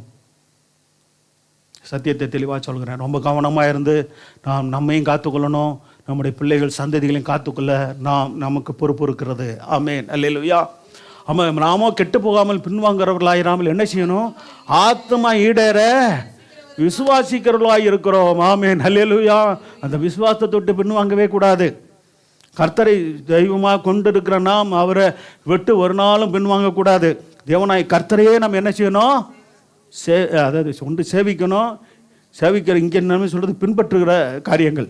சேவிக்கிறது என்பது கர்த்தரை ஆராதிப்பது. எல்லா விதத்திலும் கர்த்தரை சேவிக்கிறன்ற காரியங்கள் என்னென்னா அவரே சோத்திரம். சேவிக்கிறன்ற தலைப்பில் வேதத்தை தியானிச்சிருக்கிறோம். இன்றைக்கி பின்பற்றுற காரியங்கள்லாம் இவ்வளோ காரியங்கள் பார்த்தோம். எழுந்திருப்போமா? எழுந்திருந்து ஜெபம் பண்ணி முடிக்கலாம். Praise the Lord. Hallelujah, hallelujah. நீங்கள் நாளும் நம்முடைய தேவனாய கர்த்தரையே பின்பற்றுவோமாக. ஹல்லேலூயா. பின்பற்ற முற்றிலுமாக நம்ம ஒப்பு கொடுப்போம். கர்த்தர் நல்லவராக இருக்கிறார். கர்த்தர் இயேசுவின் அழைப்பு, என் பின்னே வாருங்கள், நான் உங்களை மனுஷர்களை பிடிக்கிறவர்களாக்குவேன் என்று சொன்னார். கர்த்தர் சோத்திரம் உண்டாகட்டும். எதற்காக? நரகத்து போகிற ஜனங்களை சோத்திர பாவ வழியிலே ஜீவித்து கர்த்தர் சோத்திரம் உண்டாகட்டும். ஒவ்வொரு நாளும் உலகம் முழுவதிலும் கோடிக்கணக்கான ஜனங்கள் சோத்திரம் தேவன் அறியாமல் அல்லது தேவனுக்கு கீழ்ப்படியாமல், சத்தியத்துக்கு கீழ்ப்படியாமல் சோத்திரம் அப்போ நரகத்தின் பாதையிற்கு நேராக போய் கொண்டு இருக்கிற ஜனங்கள் மனம் திரும்ப முடியாய், தேவன் பக்கமாய் திரும்ப முடியாய் கர்த்தர் நோக்கி பார்ப்போம். அல்லேலூயா. நம்முடைய குடும்பங்களிலும் ரட்சிக்கப்படாதவர்கள் எல்லாம் நோக்கி கர்த்தர் கூப்பிடுறார். என் பின்னே வாருங்கள் என்று கர்த்தர் அழைக்கிறார். அல்லேலூயா. சோத்திரம். பழைய ஏற்பாட்டில் சோத்திரம் ஏசாயா புத்தகத்தில் ஒரு வசனம் இருக்கிறது. பூமியில் உள்ள அனைவரும் என்னை நோக்கி பாருங்கள், அப்பொழுது ரட்சிக்கப்படுவீர்கள். நானே தேவன், வேறு ஒருவரும் இல்லை என்று ஆண்டவர் சொன்னார். நானே தேவன், என்பனே வாருங்கள் என்று அழைக்கிறார் கர்த்தர். சோத்திர ஆண்டவருடைய அழைப்புக்கு, தேவனுடைய அழைப்புக்கு கீழ்ப்படிந்து வருகிறவர்கள் பாக்கியவான்கள். அல்லேலூயா. எலியா சொன்னார், இஸ்ரவேல் ஜனங்களை நோக்கி கர்த்தர் தெய்வமானால் கர்த்தரை பின்பற்றுங்கள் என்று சொன்னார். கர்த்தர் தான் தெய்வம். ஆனால் நீங்கள் 2 நிலைகளாக நின்று இருப்பீர்களானால் சோதன் தேவன் பாருங்க சுயாதீன பிரமாணத்தை மனுஷனுக்கு கொடுத்திருக்கிறார். நன்மை தீமை இன்னது என்றது நமக்கு முன்பாக வைத்திருக்கிறார். ஆசீர்வாதத்தையும் வேதம் சொல்கிற ஆசீர்வாத உபாகம் புத்தகத்தில் வாசிக்கிற ஆசீர்வாதத்தையும் சாபத்தையும் நமக்கு முன்பாக வைத்திருக்கிறார். ஜீவனை மரணத்தை நமக்கு முன்பாக வைத்திருக்கிறார். ஆசீர்வாதத்தையும் கர்த்தர் சோத்திரம் உண்டாகட்டும், ஜீவனையும் பெற்றுக்கொள்வது சோத்திரம் நல்ல மனிதனுக்கு அது அழகான காரியமாக இருக்கிறது. நல்ல சோத்திரம் அது நமக்கு அவசியமான காரியமாக இருக்கிறது. சோத்திரம். ஆகவே இதனால தான் சோத்திரம் ஏதேன் தோட்டத்தில் இந்த விலக்கப்பட்ட கனியை வைத்தார். நன்மை தீமை அறியத்தக்க கனியை கொடுத்து அவர்கள் சுயாதீன பிரமாணத்தை அவர்களுக்கு தேவன் வைத்திருக்கிறார். ஆதாம் ஏவாளுக்கு மட்டுமல்ல, பூமியில் படைக்கப்பட்ட ஒவ்வொரு மனுஷனுக்கும் கர்த்தர் அந்த சுயாதீன பிரமாணத்தை கொடுத்திருக்கிறார். நன்மை நாம் அறிந்திருக்கிறோம். எது நல்லது, எது கெட்டது, எது உண்மை, எது பொய் என்பதை அறிந்திருக்கிறோம். ஆக உண்மையின் வழியிலே நடப்போம், நீதியின் வழியிலே நடப்போம். இந்த உண்மை தெய்வமாய் கர்த்தராகிய இயேசுவை பின்பற்றுவோம். அல்லேலூயா. கர்த்தருக்கு மகிமை உண்டாகட்டும். அடுத்து மட்டும் இல்லாமல் வேதம் சொல்கிறது, காலேப் கர்த்தரை உத்தமமாய் பின்பற்றினபடியினால் கானான் தேசத்தில் பிரவேசித்தார் என்று சொல்லப்பட்டிருக்கிறது. ஆகவே கர்த்தர் சோத்திரம் உண்டாகட்டும். நாமும் உண்மையாய் உத்தமமாய் கர்த்தரை பின்பற்றும் போதுதான் பரம கானான் தேசத்தில் பிரவேசிக்க முடியும். கர்த்தரை சோத்திரம் பண்ணுவோமா? அல்லேலூயா, அல்லேலூயா. கர்த்தர் நல்லவர். மட்டுமில்லாமல் காலேப் மட்டுமல்ல, யோசுவாவை குறித்து, நூனின் குமாரனாய் யோசுவாவை குறித்து சொல்லப்பட்டிருக்கிறது. இவர்கள் உத்தமமாய் கர்த்தரை பின்பற்றினதுனால கர்த்தர் சோத்திரம் இவர்களுக்கு தேவன் பூமிக்கு சுதந்திரத்தை கொடுத்தார், ஆசீர்வாதத்தை கொடுத்தார் மட்டுமில்லாமல் கர்த்தர் சோத்திரம் உண்டாட்டும் கானானையும் கொடுத்து கர்த்தர் சோத்திரம் உண்டாட்டம் கொடுத்தது பார்க்குறோம். அதே போல தேவனுக்கு நாம் உண்மையாக இருப்போமானால் இம்மைக்குரிய ஆசீர்வாதம் நமக்கு உண்டு, இல்லாமல் இல்லை. அதே சமயத்தில் நித்தியத்துக்குரிய ஆசீர்வாதமாகிய பரலோக ராஜ்யத்தில் இந்த பூமிக்கு வாழ்க்கை முடிந்த பிற்பாடு அவரோடு இருக்கிற பாக்கியம் நமக்கு கர்த்தர் கொடுக்கிறார். ஏன் கர்த்தரை பின்பற்ற வேண்டும் சொல்லும்போது ஜீவ ஒளியை அடைந்து கொள்வதற்காக, ஜீவ ஒளியாக இயேசுவை நாம் அடைந்து கொள்ளணும். கர்த்தர் சோத்திரம் உண்டாகட்டும். அல்லேலூயா. அவரை நாம் பற்றி கொள்வோம். கர்த்தர் நம்மை வழி நடத்துவாராக. சோத்திரம். வழிகாட்டுகிறவர்களே நாம் நான் வழிகாட்டுகிறபடி அவர்களுடைய வழியை விசுவாச வழியில் பின்பற்றி நடக்க நமக்கு முன்பாக நல்ல விசுவாசத்தில் இருக்கிற நல்ல சோத்திரம் நமக்கு முன்பாக ஒரு நீதியின் வழியில் நடந்த வசனத்தின் படி வாழ்ந்த தேவனுடைய ஊழியர்களை கர்த்தர் சோத்திரம் வேதத்தில் சொல்லப்பட்ட பரிசுத்தவான்களை நாம் பின்பற்றுவோம். நமக்கு முன்பாக இருக்கிறதான கர்த்தர் வைத்திருக்கிற நல்ல ஊழியர்களுடைய விசுவாச பாதையை பின்பற்றுவோம். அந்த வழியில் நடந்து நம்மை நாம் காத்துக்கொள்வோம். கர்த்தர் சோத்திரம் உண்டான. மூன்றாவதாக ஒழுக்கமாய் நடக்க பவுல் முன்மாதிரியை கொடுக்கிற பார்க்கிறோம். அவர் கர்த்தரை ஏன் பின்பற்றணும்னா ஒழுக்கமாய் நம்முடைய வாழ்க்கை அமைவதற்கு கர்த்தர் சோத்திரம் என்ற வேதத்தில் நமக்கு அநேக நல்ல ஆலோசனைகள் கொடுக்கப்பட்டு இருக்கிறது. ஒழுக்கமாய் வாழ, நல்ல விதமாய் வாழ, பரிசுத்தமாய் வாழ, நீதியாய் வாழ, உண்மையாய் வாழ, உத்தமமாய் வாழ நமக்கு தேவன் நமக்கு நல்ல ஆலோசனைகளை கொடுத்திருக்கிறார். அதனுடைய வார்த்தை அவருடைய ஆலோசனைப்படி நடப்போம், அவருடைய வார்த்தையின்படி நடப்போம், அவருடைய சத்தியத்தின்படி நடப்போம், அவருடைய கற்பனையில் கட்டளை கீழ்ப்படிந்து நடப்போம். கர்த்தர் நம்மை ஆசீர்வதித்து நடத்த வல்லவராய் இருக்கிறார். சோத்திர காட்டுக்குட்டியானவருக்கு முதல் பணலாக மீட்கப்படுகிறவர்கள் அவரை பின்பற்றுவார்கள் என்று சொல்லப்பட்டிருக்கிறது. நாம் சோத்த புதிய ஏற்பாடு சபை ஆட்டுக்குட்டியானவருக்கு முதல் பணலாக மீட்கப்படுகிற சபையாக இருக்கிறது. கர்த்தர் சோத்திரம் உண்டாடு அவரை பின்பற்றி கர்த்தர் சோத்திரம் உண்டாட்டு இந்த பூமிக்கிற வாழ்க்கை முடிந்த ஒருபாடு அவரோடு இருக்க நாம் வழி நடத்துவோம். சோத்திர பாவத்தில் வாழ்ந்து கர்த்தர் சோத்திரம் உண்டு அழிந்து போகிறவர்கள் நரகத்தில் பங்கடைவார்கள் என்று வேதம் சொல்கிறது. அந்த ஒரு நிலவரம் சோத்திரம் பூமியில் இருக்கிற ஒருவருக்கு வரக்கூடாது என்பதற்காகத்தான் கர்த்தர் இயேசு கிறிஸ்து பூமியிலே அவர் மனிதாவதாரம் எடுத்து வந்து மனுக்குலத்தை ரட்சிக்க உலக ரட்சகராக இந்த பூமியிலே அவர் சோத்திரம் அவர் பரலோகம் அவரை அனுப்பி வைத்தது என்று பார்க்கிறோம். பரலோகத்தில் தேவன் இறங்கி வந்தார், தேவன் மாம்சத்திலே வெளிப்பட்டார் என்று பேத்தில் வாசிக்கிறோம். ஆகவே சோத்திரம் அப்படிப்பட்ட ஆண்டவரை உறுதியாய் பற்றி கொண்டு ஜெயிப்போம். கர்த்தரை விட்டு ஒருவரும் பின்வாங்கி போகக்கூடாது. என்னாம் புத்தகத்தில் வாசிக்கிற இஸ்ரவேலர்கள் கர்த்தர் சோத்திரம் உண்டாகட்டும் கர்த்தரை விட்டு பின்வாங்கி போனபடினாலே கர்த்தர் சோத்திரம் அந்த புறப்பட்ட சோத்திரம் அந்த ஜனங்களில் காலேபும் யோசுவாவும் தவிர இந்த பழைய ஆட்கள் ஒருவரும் போகவில்லை கானானிலேன்னு சொல்லப்பட்டது. இதெல்லாம் எச்சரிப்பு எழுதப்பட்டிருக்கிறது. அதே வேளை புதிய ஏற்பாடு சோத்திர வசனம் சொல்லப்பட்டிருக்கு. எபிரேயர் 10:38-39 விசுவாசத்தினாலே நீதிமான் பிழைப்பான். சோத்திரம் சோத்திரம் அப்படிப்பட்ட அந்த மனிதன் தன் ஆத்மை ஈடேறுவதற்கு ரொம்ப சோத்திர கவனமாக இருக்க வேண்டும் என்று வேதம் சொல்கிறது. அவன் பின்வாங்கி போவானால் சோத்திர அவன் மேல் என் ஆத்மா பிரியமாயிடாது என்று ஆண்டவர் எச்சரித்திருக்கிறார். ஆண்டவர் பின்வாங்கி போகாதபடிக்கு நாம் உறுதியாக கர்த்தருக்காக ஜீவிப்போம், கர்த்தருடைய சித்தத்தை நிறைவேற்றுவோம். கர்த்தர் சோத்திரம் கர்த்தர் நம்மை ஆசீர்வாதத்தை நடத்துவாராக. பரிசுத்தம் உள்ளங்கள் நல்லதவனே சொன்ன பிதாவே சோத்திரம் கிருபை இறக்க நிறைந்த நல்ல தகப்பனே இந்த மன மகிழ்ச்சியான ஆண்டவரே இந்த நல்ல பகல் வேலைக்காய் சோத்திரம் பகற்காலத்தில் கிருபையை கட்டளையிடுகிற தேவனே இந்த நாளில் தேவ சமூகத்தின் நேராக கொண்டு வந்து ஆண்டவரே சோத்திரம் ஐயா ஆண்டவரே வேதம் வாசிக்க ஜபிக்க வேதத்தை தியானிக்க ஆராய்ச்சி பண்ண கர்த்தர் ஆண்டவரே இந்த நாளிலே தேவனாய் கர்த்தரையே பின்பற்றுவோம் என்று தீர்மானம் எடுத்து உங்களுடைய பிள்ளைகளாக நாங்கள் முன்னேறி செல்ல உதவி செய்யுங்கப்பா. வேதம் சொல்கிறது தேவனாய் கர்த்தரையே நீங்கள் பின்பற்றுங்கள் என்று வேதம் சொல்கிறது.